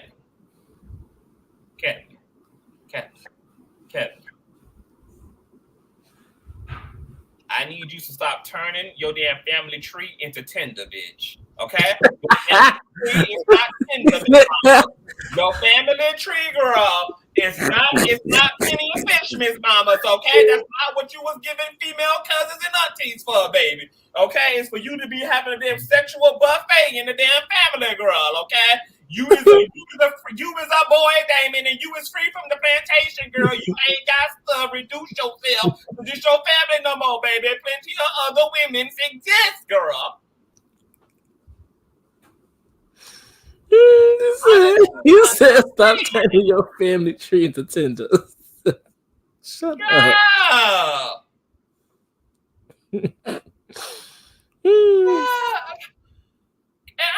And I'm trying to understand what is his family dynamic set up like, baby, because anybody who got the capacity to make it make sense as to why they having sex with either one of their cousins, I don't give a damn what kind of chronological order it comes in, girl, whether it's the third one, girl, after the second one, or the first or the third, girl, you ain't babysitting my nephew, bitch. Then you would have you would have a FaceTime relationship with my damn niece, baby, with my damn son, girl, and daughter, baby. Okay? I ain't gonna cash you out, baby. Okay? But you won't get around them till their ass is 18 and can fend for their damn selves, because I don't understand. Now, what I do want to say is, I know incest is common, girl, and at one point in time, girl, we still trying to figure out who the fuck the Adam and Eve populate the world with, girl. Well, who they damn Germans populate the goddamn world with, baby? Okay, it might be some real freak level Canterbury shit going on during the Garden of Eden days. I'm not like, even with the Ricky Martin shit, because you know he's been accused of being in an ancestral 7-month relationship to his 21-year-old nephew. And, you know, I would not encourage people to date and to have sextivities with their family members. But if people are of consenting age, at the end of the day, I can respect your right to exist how you so see it. I ain't got to like it, baby. I ain't got to look. But if that's what you want to do, I mean, it ain't the worst. It ain't the worst thing a person can do in the world. But it's girl. I'm just not sure if I can bring myself to believe that mama and son were meant to cohabit romantically and sexually. But if I met an ancestral couple, whether it was in my own family or outside of my worldview, girl, I'm gonna respect you, baby. I mean, we could have tea, we could eat some crabs and shit, girl. But yeah, I just don't know, it's the girl. The world is interesting, child. What you think about? What you think about cousin on cousin love? Hell no. What you think about it? Hell no. It's not for me. So with that being said, it's not for me, but once again, we live in a world. Well, I'm gonna say we live in a nation that gives people the freedom. So since you have the freedom, you do what you do, but I won't be doing it with you. And that's Girl, Mary and her pet Billy Goat. now you know damn well that you done have some goddamn cousins and uncles that you would ride the dick of. Hell no. Hey. You know damn well, girl, if cousin Scooter would have slid over to the left. We don't play them games. I said that was just so high. We don't play them games. Cousin Antoine slid over to the right. We don't play them games. And the thing for me is that like once I find out you a person's family, like just say we go to like an event or something, and I'm like, oh, this person look. Then when I find their family, like, ugh, it's like a Okay, girl. So let's say that you don't find the love of your life. Y'all 1 year into y'all love, girl. Everything been going good. Next question. Been busting nuts. Next question. Drop the link. Next question. We ain't finna engage in that. Girl, you don't even you do number 2 and you don't even close the bathroom door no more, girl. You just all in love. And then you find out that this stinking ass nigga is your goddamn third cousin. Your second or third cousin. What's gonna happen? That's gonna freak me out. That's gonna. Now, and what if he was the second and third cousin of a part of your family that you also don't have no dealings with any damn way? That will still freak me out. It's still family. I like that way out too.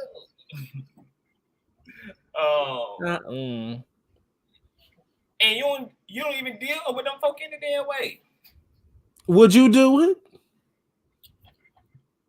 If he slid over to the left, girl, you get the okay. Drop the link. I couldn't. I just it ain't necessary. It's just not. I can.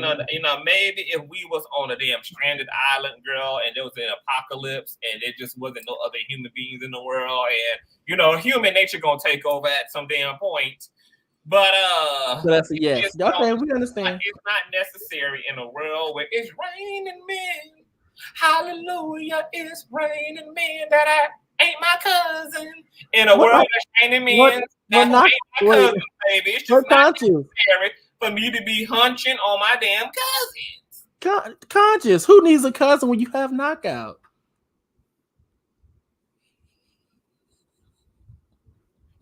I want to introduce Rule by Venus to the platform.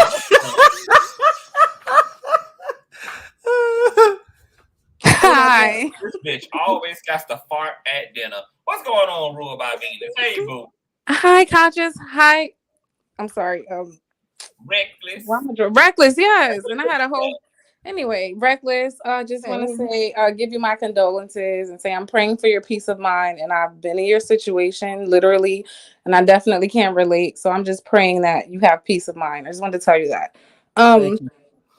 Okay, so I wrote my little thing so I could be quick. Okay, so I thought it was a great interview because of Kevin, not because of Careesha.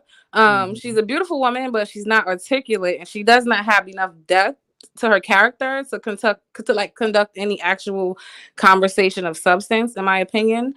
The other thing was I actually took something of value from this conversation.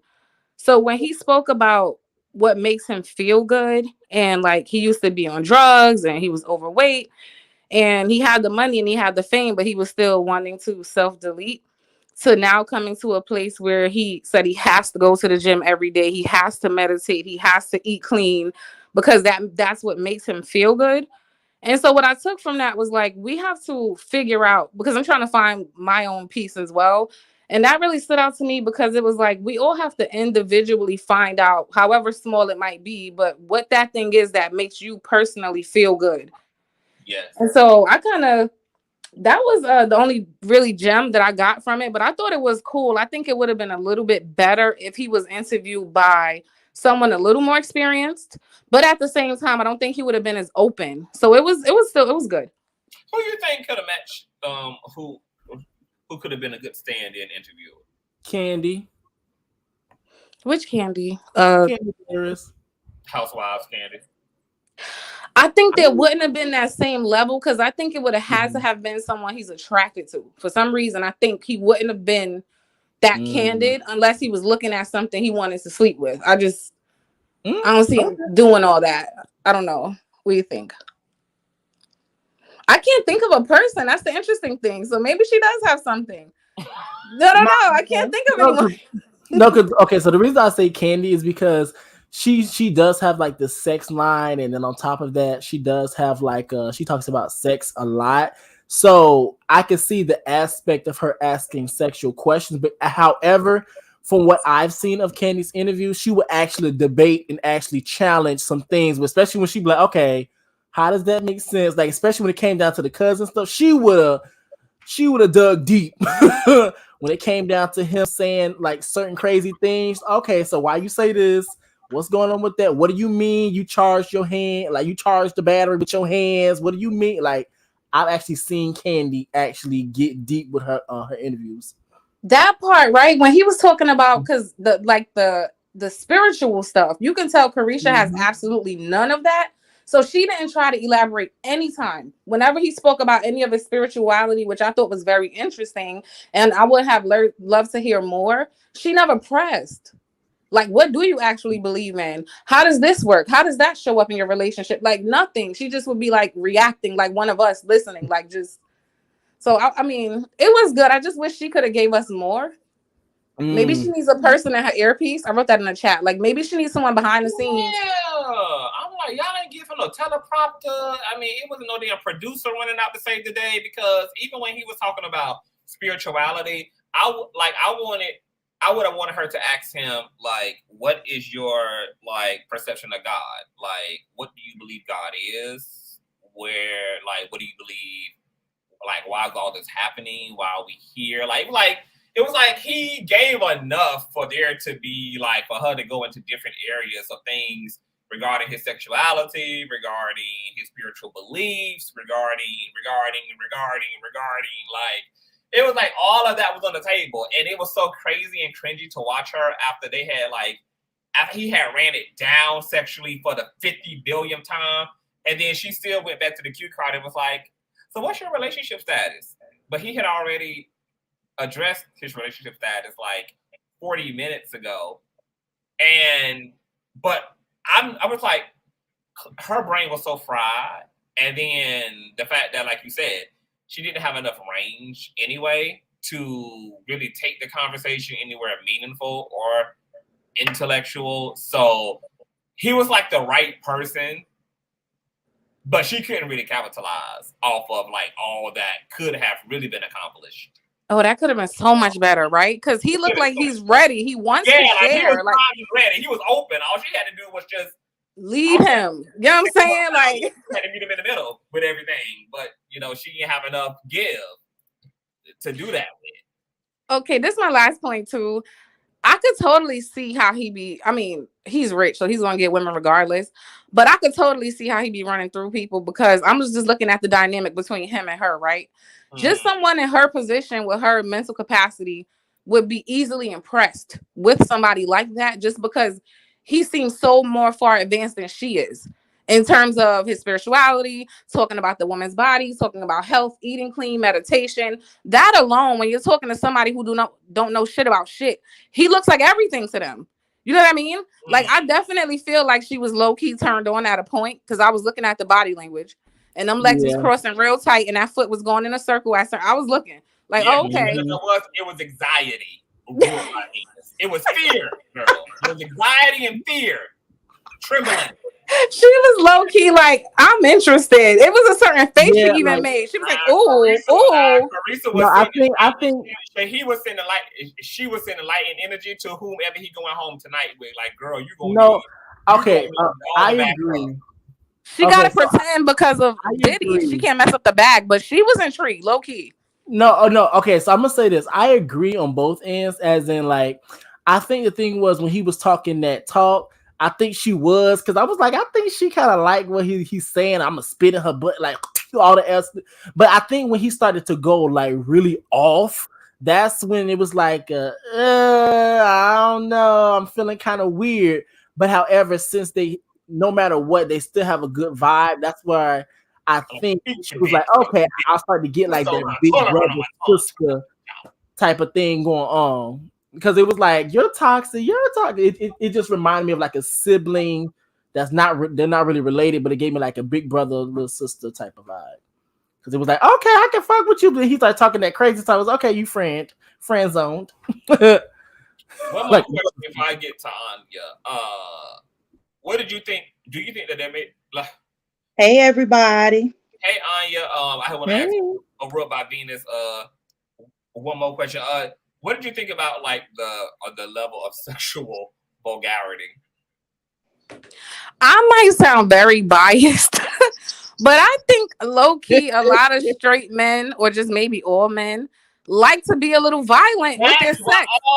Thank you for saying that. Oh, Brooke, you just helped me hit it on the nail. I mean interrupt, but that's the why I was so uncomfortable. I was like, what? Why am I uncomfortable with the way he's talking in front of her? And it's because men traditionally, the way Kevin talked to her is usually how men talk to other men about sex. That like he brought barbershop conversation, man cave conversation, like boys on the corner talk into a space with women, and that's why it felt so fucking awkward. People were like, oh my god, like he's really like giving it up, like the way that niggas give it up when they talking to other men. Like it's like when men talk to men about women and sex, it's so brutal and vile and explicit and extreme and like so over the top. Men typically like play it down when it comes to talking to women or in front of women about sex, but Kevin did not shield. He did not read the room.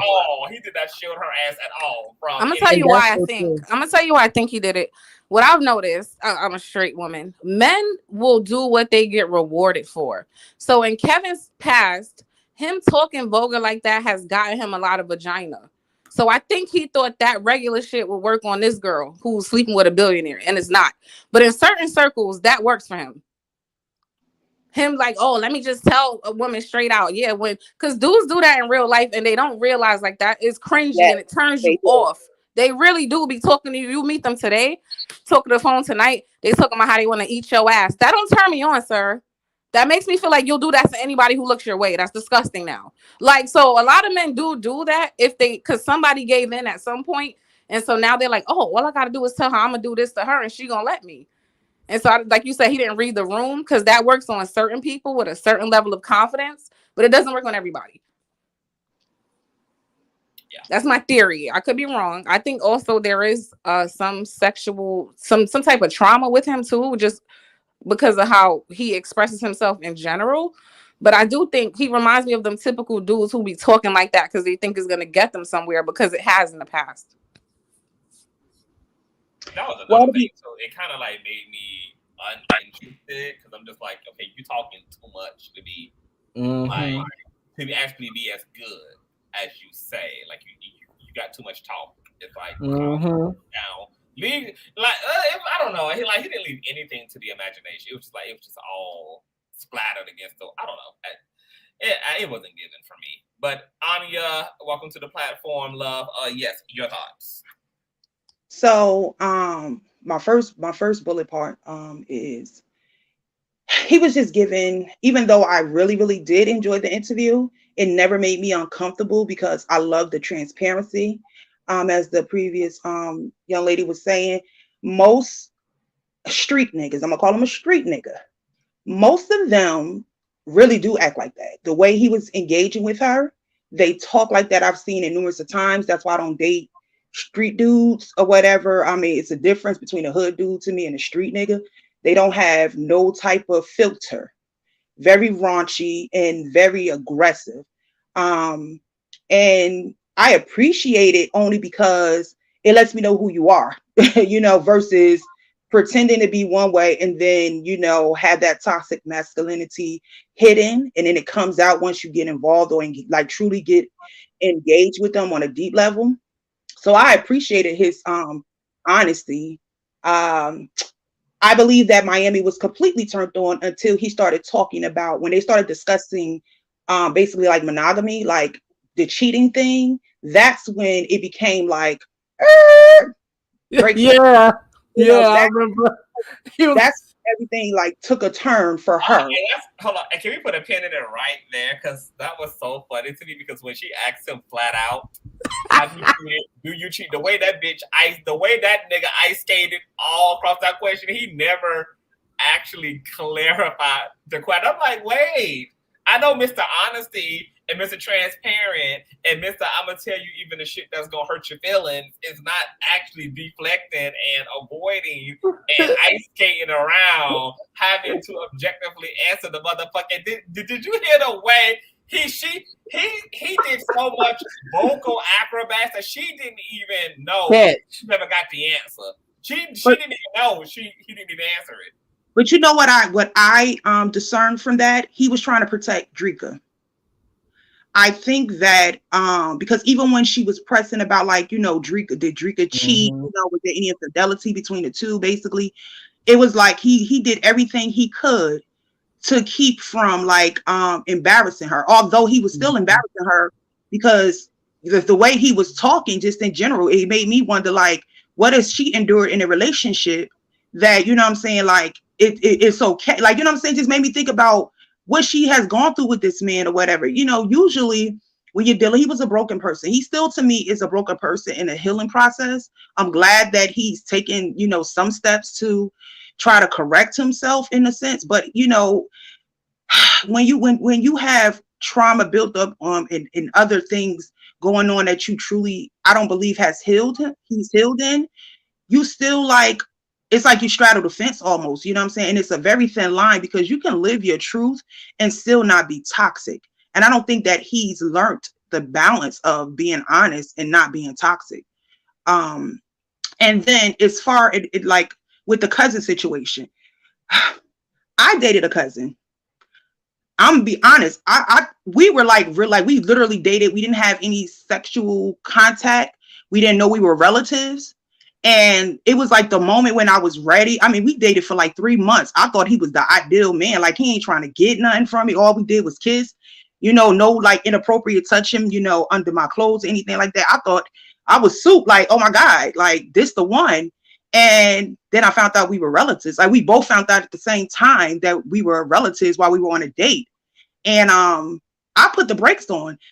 But he still, to this day, anytime we have family functions and he's around, he still pursues me.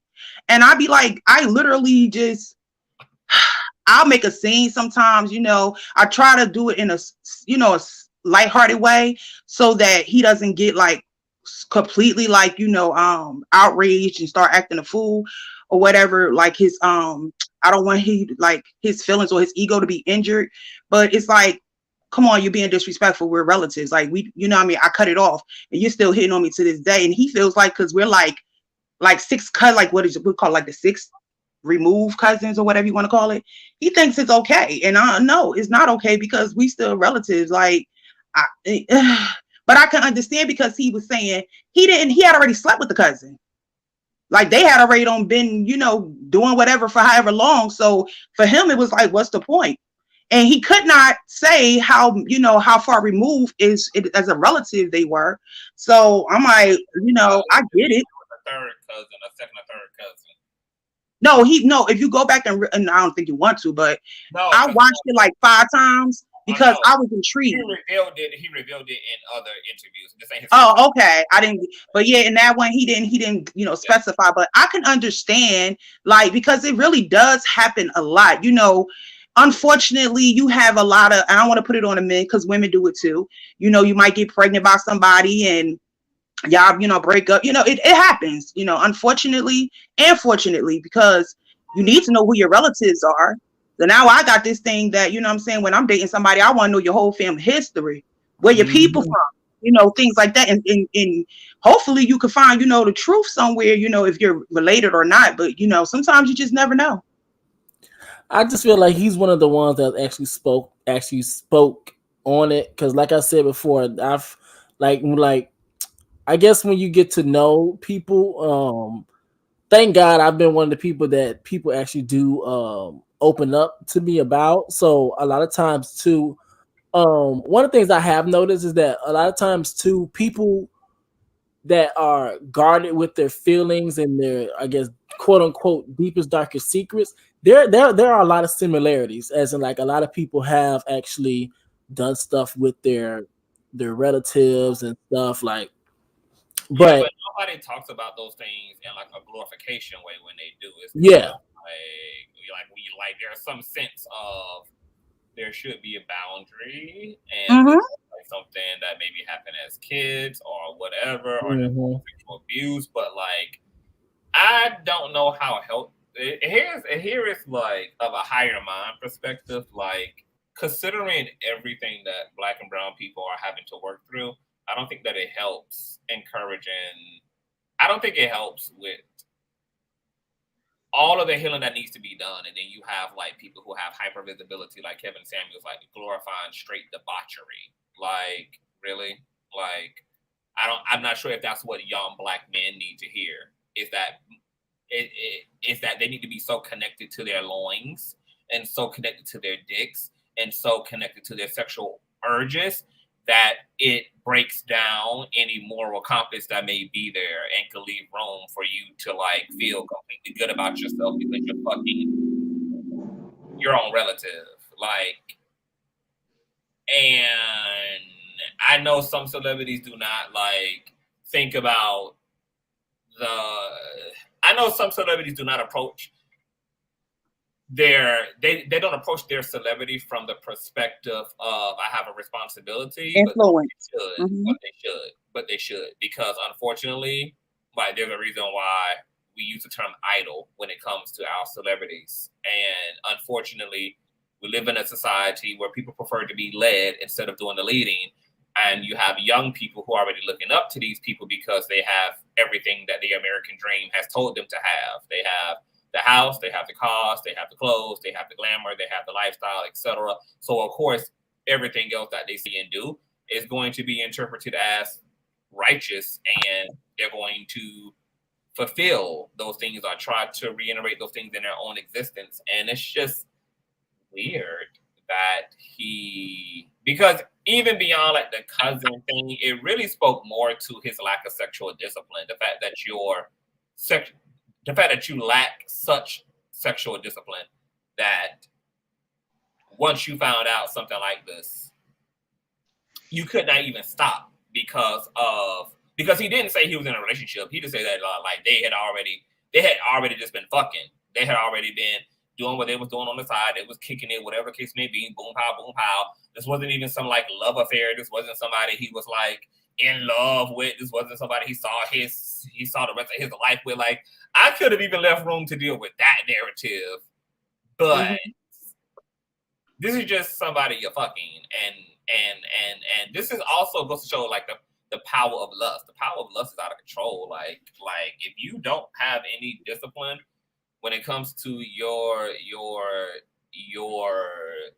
libido and your ability to be sexually attracted to someone, like, yeah, you may find yourself rationalizing fucking your damn cousins and uncles and aunties and fucking your mama's fiance or fucking your daughter's boyfriend or all the other weird ass shit that people do to each other as a result of not having self-control. It really just was another receipt of some type of sexual deviancy being there. Like, you already talking in this vulgar, brutal ass way about your sextivities. Then you have the sexual trauma that's been in your experience, and then you ironically also grow up to be the man that rationalized having sex with his relative. I mean, we can get into semantics that, oh, it's third, fourth, remove, blah, blah, blah, blah, blah. Cousin is cousin. You don't like when you realize somebody is in your family. We really don't say, "Oh, you're less my family member." Really, like I mean, family is family at the end of the day. So to get into the semantic game, oh well, this is my third cousin, was just really a way to justify the bullshit. And can I something? I just want to also touch. I think that it's in Miami's defense. I understand there were moments where she should have like taken the conversation to a deeper level, but I don't believe that that's the intention of her podcast. I think the podcast is meant to be straight up raunchy and ghetto. I did appreciate, like, although he was very vulgar, I appreciated a lot of the jewels he was dropping, talking about the semen retention, and because he was saying stuff like, I don't even, I don't release and all of that, it was just like, okay, what it gave me was, it is not about, ejaculating or whatever. This is like, it made me feel like it was tied to his trauma, whatever abuse he received sexually when he was a child. And so it just made me want to start doing some research about stuff like that, because it just was really insightful in a way to me. I don't know. It really was insightful. And what about Venus? Are you about to jump in and say something too? Sorry, it was back to the sexually explicit stuff. I was just gonna say, I don't know if you guys feel this way, but isn't it something like kind of intimate and special about, whatever you and your partner do is between you guys? Not that you don't talk about it, but I don't feel like the world needs to know every little detail that goes on between me and you. And it kind of makes you look a little less valuable in a way when you say so much, like there's no element of surprise to you. And now you just got people looking at me like I might not have even got peed on, but now just because I'm associated with you, the assumption is going to be I got peed on. Like, I don't think, like, why did you, I don't respect men who do stuff like that. I feel like certain things are reserved for who you're going to be with, and maybe talk to your friend or something. But like, and I also don't understand like men who expect to eventually be in a serious relationship don't understand like how. Because, like, you're also, and that's why I said earlier in the conversation, I wonder who was this information for? Because if he's currently in a relationship, and I guess he is, right? He's currently involved. What's crazy? Somebody was bringing up somebody's name in the chat. I assumed that was his girlfriend. Or whoever he's tied to. But I said all that to say that I wouldn't want someone knowing every single thing that turns my partner on, because I just don't feel like it's none of your fucking business to know what makes my partner TikTok and boom. And regardless of who he's going to be with going forward, every woman is now already on cue about what he likes and what he enjoys and what makes his gears rah rah boom. And I don't think men also just consider that as well. Like, you're putting yourself in a position to be preyed upon, because maybe a lot of men do intend to be monogamous, but they also don't realize how they put themselves in a lot of non-monogamous circumstances, and they provide a lot of information that allows them to be exploited by other women who don't give a fuck to be sleeping with somebody else's man. Like, they want what they fucking want, and men just be out here like talking all this shit, giving up all this fucking information, like just so careless and wild with, and like just informing the world about every fucking thing. And then when women on your asses and in your DMs and everything, and you trying to quote unquote be faithful to somebody now, yeah, imagine why that's not working out. You put yourself in this position, like all that shit you was doing when you was a bachelor, you ain't consider having a little bit of conscience about how you conducted yourself, even as a single man. Like, that shit catches up to you when you are ready to settle the fuck down, and you are ready to attempt to take a relationship seriously. But now you've put out all this whole ass energy and all this whole ass information, and people still fiending, and people still coming for your neck, for your dick, and you got to deal with how to navigate all of that extremity. But I just feel like it don't be no conscious thought. Like, but I'm not surprised, because men ain't really, as far as I'm concerned, like, straight men don't have a lot of conscious. They don't live in the, like, they don't think long term. Everything is like about impulse and desire, and it's about right now, and then it's like they YOLOing every day. Yeah, but at least some of them shock the hell out of you. You be like, damn, he didn't say none of this, and he just turn up and go crazy, and then you be thinking about him all day because you like, oh my God, I'm shocked. I think that's better than you saying all this stuff, because then also, what if you don't live up to it? Now you're like a disappointment. I like the men who don't say nothing, and then they just like, go crazy on you, and you be like, oh, holy crap. I don't know. And I like to surprise. Don't you want to surprise your partner, like, or have some type of thrill? Like, if I sat here and told you, well, I'm gonna grab your penis like this, and I'm gonna put my tongue in a circle. Like, why do you need to know all of that up front? If it's gonna happen, I feel like let it happen. But like, I don't know. I see women do that too. Like, I've been in rooms where women just start talking hella sexual, and it's a bunch of men around, and I'm just like, what the hell? Like, why are you doing that? That's what they're doing. They're soliciting, and he was soliciting Miami. I ain't see no brother and sister type of. I did see her put the brakes on. She really gave me the energy that she was into it in the beginning until they started talking about the cheating stuff. And he was definitely like flirting with her and coming for her. Like he was trying to entice her and even throwing like catch the little shade he was throwing towards Diddy or whatever the case may be. Like it was just really like.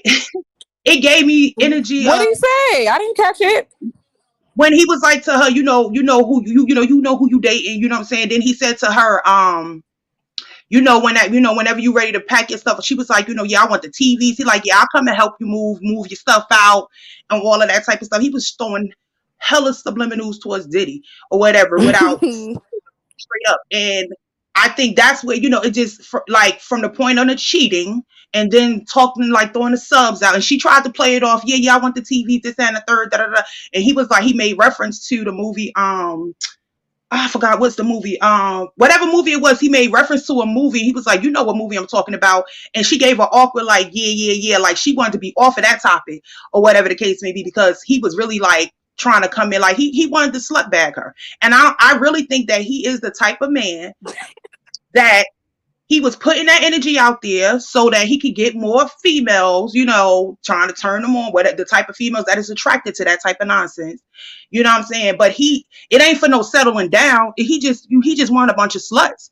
Like that's the energy he was giving me. Like I'm just trying to put a calling card out there, like, so y'all can jump in the DMs, da. Because in his mind, I believe that he thinks that because he has Drika, although they're going through whatever issues they're going through, I think he thinks that this woman is not going to leave him.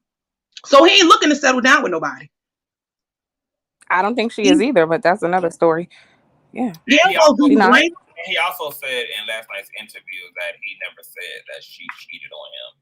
So I told Conscious, he's trying to protect her, which is, I'm gonna be honest, to me, it's honorable. But like Miami was saying to him, why would you put it in the song? It's in your lyrics. Maybe what happened, because if he's saying she didn't cheat, then it means she didn't cheat. So what probably happened though is that because women don't even like to have their revenge and get back shit put out on Front Street either. So probably what happened is that he cheated, she cheated back as a result of him cheating, and so, but. Of course, most women just don't like they don't like a body count. They don't even like they get back being publicized or whatever. So when he says, "Oh, I'm protecting her," that's probably really what he means. Because if she cheated, but he's saying no, she didn't cheat per se, then that's probably what happened. Like he cheated, and whatever she did in retaliation to him. But they came to some fucking understanding. No, I think he realized he ain't gonna get no other woman, like you were saying, but what he's putting out there, like what woman is really gonna take you serious, even if it's I'm gonna tell you, no, actually his social credit score is high because first of all, he's a man. Secondly, he got money. Thirdly, he got fame. So he literally has to pick up a litter. He got women who would be willing to sign up for all that and give him what he wants: threesomes, fivesomes, an open relationship, polygamy. Because you got women who also trying to raise their social equity by being with a man who already got social status, or a man who has a lot of these material things to bring to the table, who are willing to act however they need to act and to you know, fall in line and get information, however they need to get information. So his pick of the litter is wide open. But he did last night stretch the fact that he does love the shit out of this woman, that he loves her, that this is his best friend, that he has a bond with her. But if there's been infidelity on his part that's led to a breakdown in the relationship of some kind, this is the type of shit that he don't realize that he does on an unconscious level that probably leads to unnecessary breakdown. Look at the way, because my problem with niggas is that niggas will be married and engaged in committed relationships, but carry themselves and talk like they're still single. How is that conducive to monogamy when you got a wife at home, but you can do interviews talking about how you like to smash and how you like to turn the pussy out and how you like to make the pussy cream and how you like to flip it like this and turn it like this and that and you like, none of that is conducive. Like when you are trying, like it's like any other lifestyle. Like being healthy is not just the act of going to the gym. It also has to become a mindset.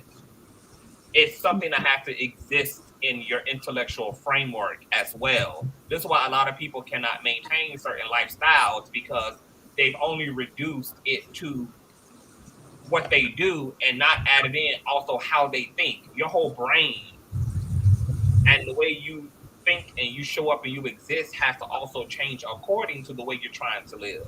Just like it don't make no sense for somebody trying to live for Jesus to be out there thotting and bopping and engaging and modeling and all of that. And if you're trying to live quote unquote holy, then it can't just be about physically changing your circumstances. You have to inwardly shift that shit too. So a lot of men set themselves up for the okie dokie and the self-sabotage because they don't change the inner language. They may choose to marry, they may choose to produce and create a family, but they're still conducting themselves from that single mentality. And they're still talking to themselves as a single man.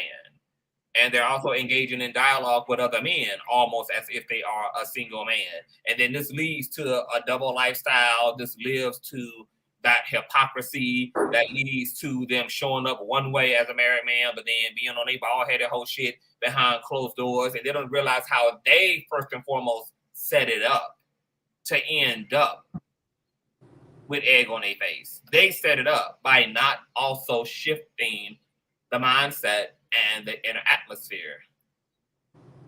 So, this is the way he's been talking his whole marriage, his whole relationship, whatever the fuck it is, to Pookie or Perky or whatever the hell her name is.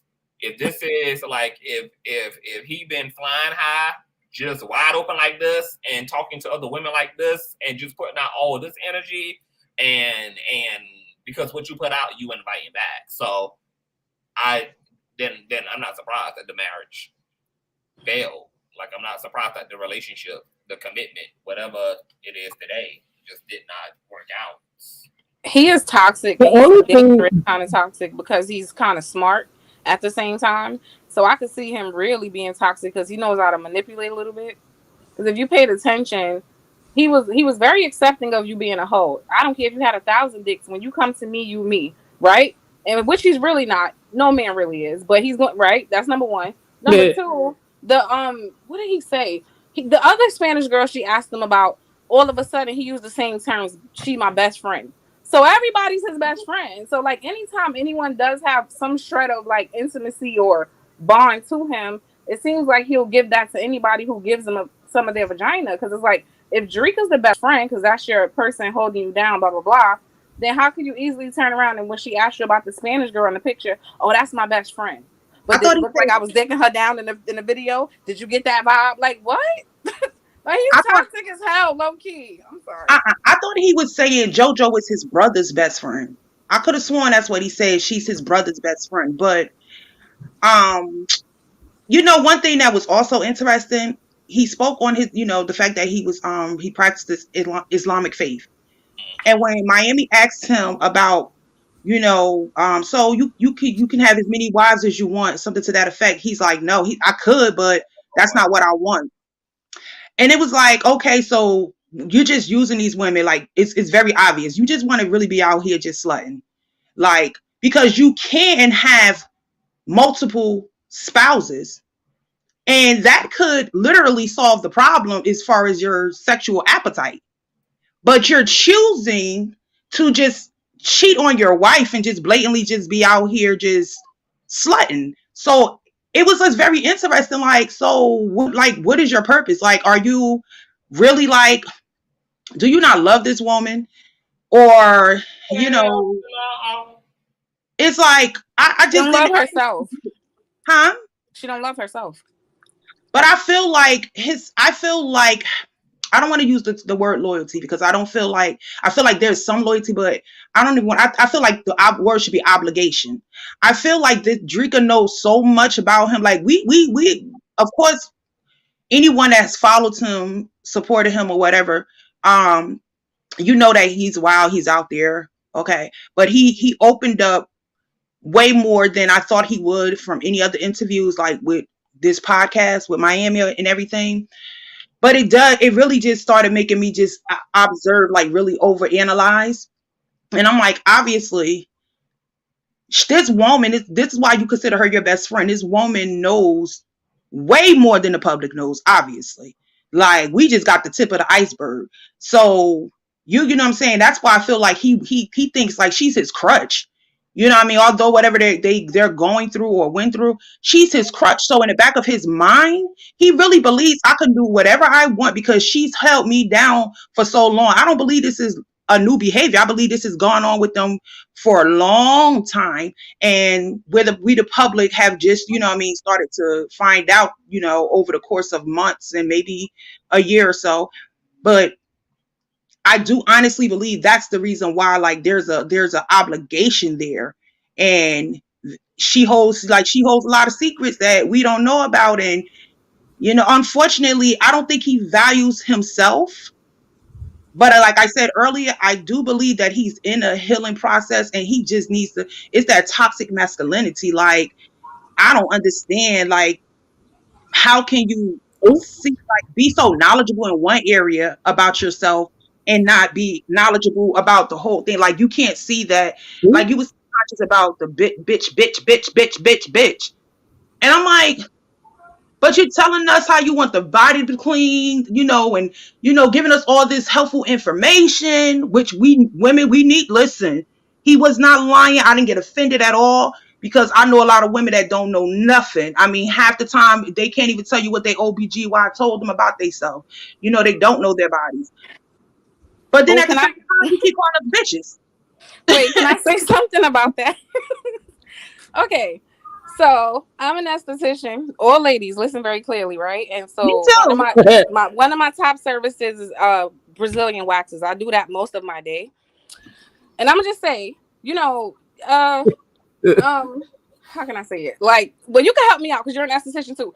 Like, there's a way to, and I'm not trying to be funny, and I get it because of the way we are set up as far as our anatomy.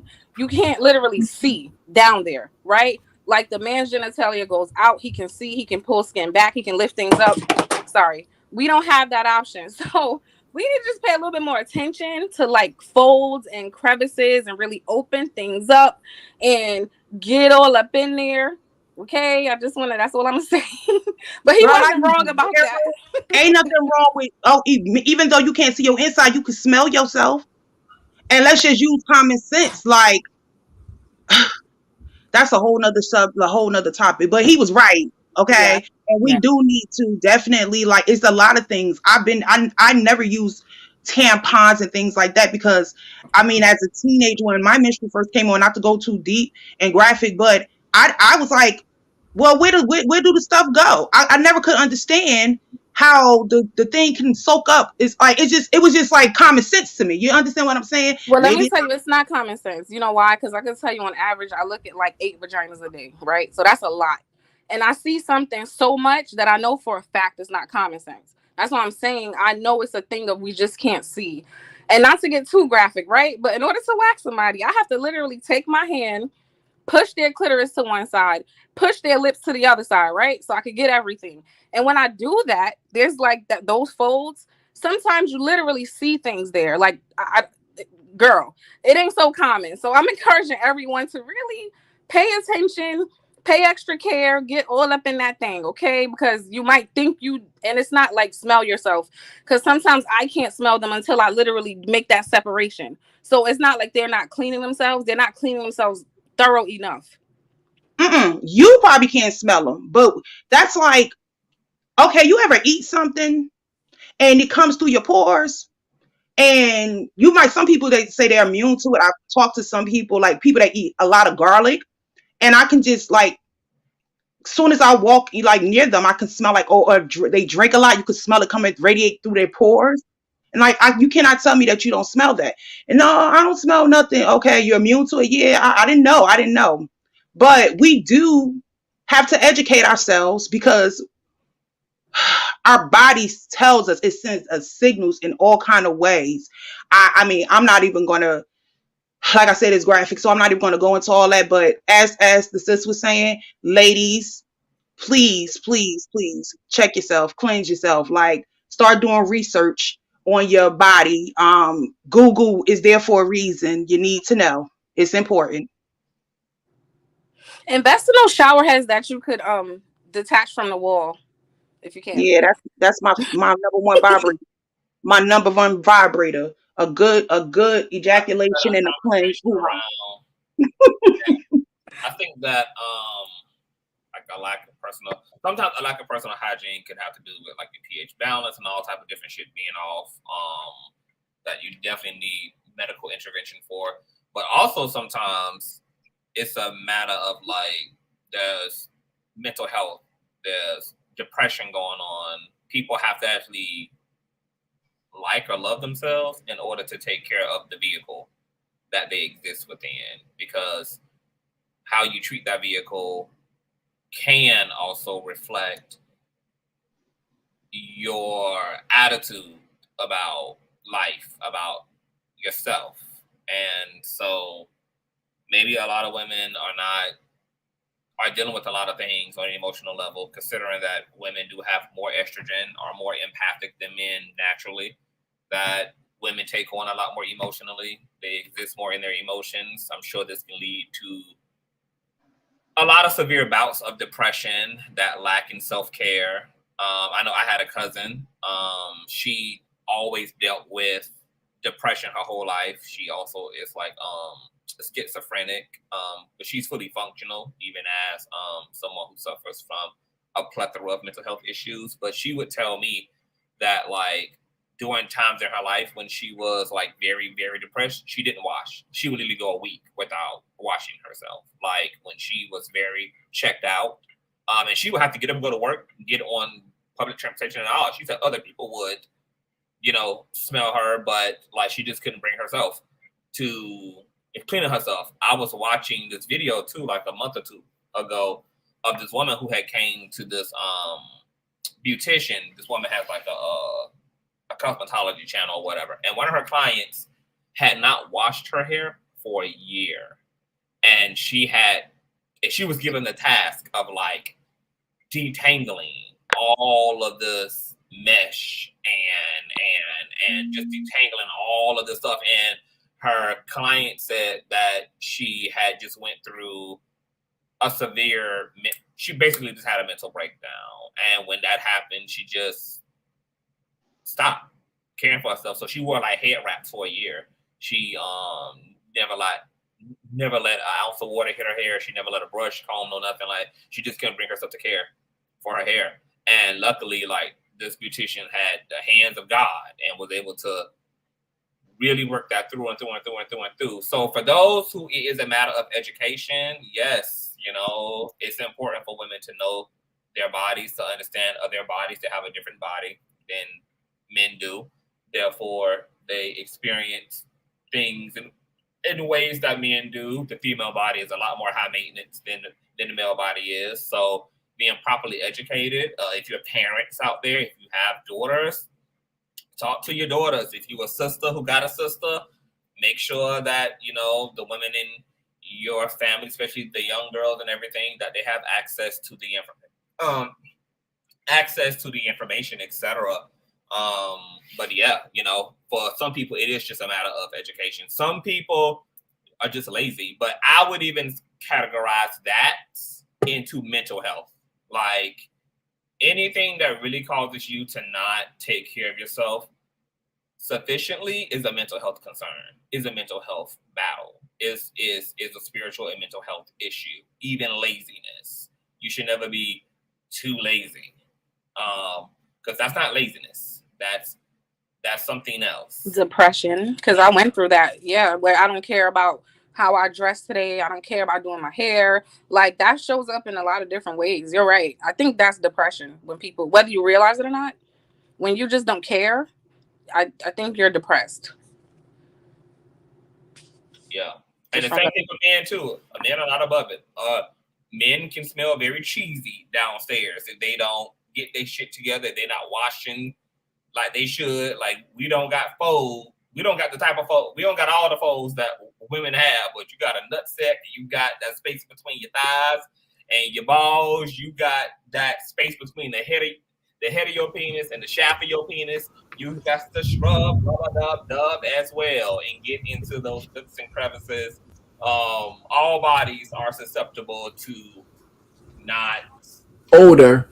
clean well, yeah, and odor if they're not properly clean for sure. But to Kevin Gates' points about, like, I guess him going down or wanting to satisfy, he just said that he puts his finger up to women who don't get it. Like, look, that shit was the key.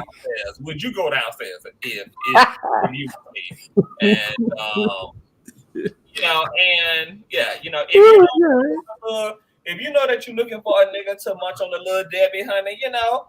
Yeah, no, you can't just be pulling your drawers down and you done existed in the drawers for 9 hours. Them drawers done ran from the grocery store to the beauty supply store to get the damn kids up. Them drawers in 90-degree weather, girl. You know you go a beer bath or wash down, child. You can't just take them all day drawers off and think that it's gonna always be good, honey. Okay, you got to have unless bandwidth about yourself to know that unless engaging any sex activities, everybody needs a little wash down, okay? It'll never hurt nobody. Unless that's what your man wants. Unless, hey, because I got a cousin.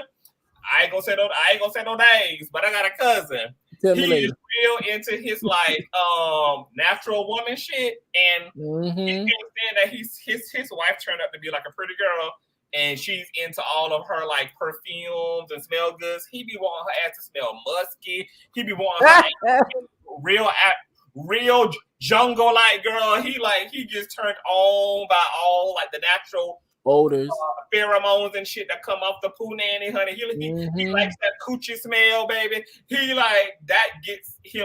His wife ain't about none of that goddamn life, baby. She ain't about none of that coochie smelling life. She ain't about none of that. Don't wear no deodorant life.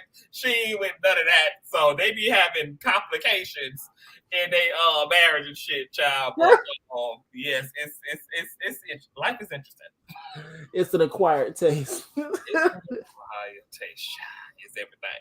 But to Ruled by Venus and I want to thank you all for joining me and Reckless on this dialogue. We are going to close out. It's also 222 in terms of how long we've been here. But thank y'all, ladies. Is there anything that y'all want to leave the conversation on? No, this was great. Thank you for letting me come up and have fun. Thank y'all. This was amazing. Anya, any final words, boo? Anya might be gone. Okay, she already gone, child. Reckless, child. We got it done. We got it over, girl. Yeah, I got two phones. Keep making that music, Kevin. I don't need to hear another interview from you for 5 minutes, girl. You done. Girl, you done. Girl, I mean, is there anything left you can say? I mean, you just, you just said it all, girl. Okay. I like the transparency. I always am going to big up people who are just like brutally honest to a fault.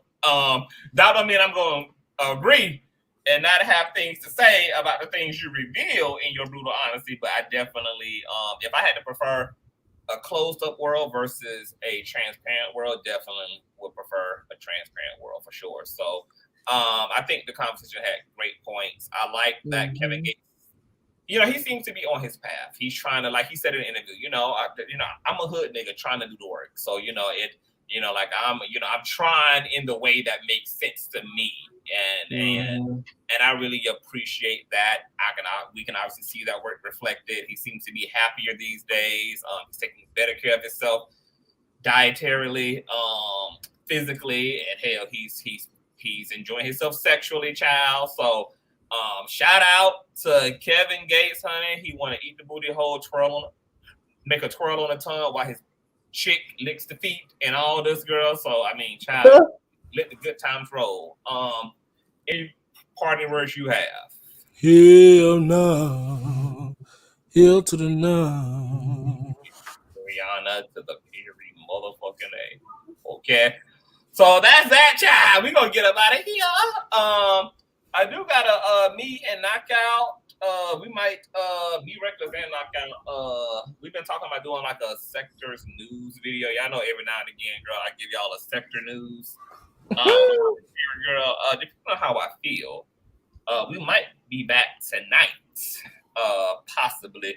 But Knockout, you know, he's cheating on me right now with a woman, so it's complicated right now. Okay, it's complicated, girl.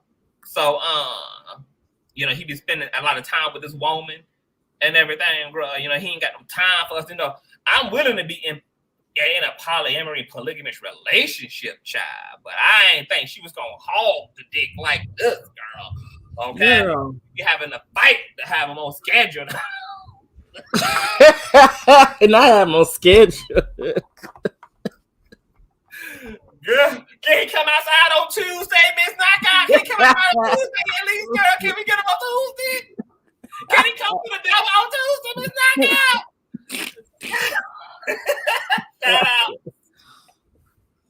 Shout out to Knockout Media and Mrs. Knockout, girl. We is here for it, girl. Peace and love in the earth, child. Amen. At it. We'll see y'all, girl. I got a Patreon live I gotta do, bro. We about to get into some Miss Aaliyah and all of that. Thumbs up this video. Tell me what you all think in the comment section about this Kevin Gates exchange. Y'all. And yes, girl, we just gonna keep it pushing like we always do. And let me shout out my contributor. I think I got a donation from Miss Washington. Thank you so much for your donation, love. And I think somebody sent me something over on PayPal as well. Let me shout you all out for your donation during the live. Let me see. Miss Holly, thank you, Holly. Thank you, love, for your donation. Always supporting the kingdom. I love y'all and God bless you all. Peace.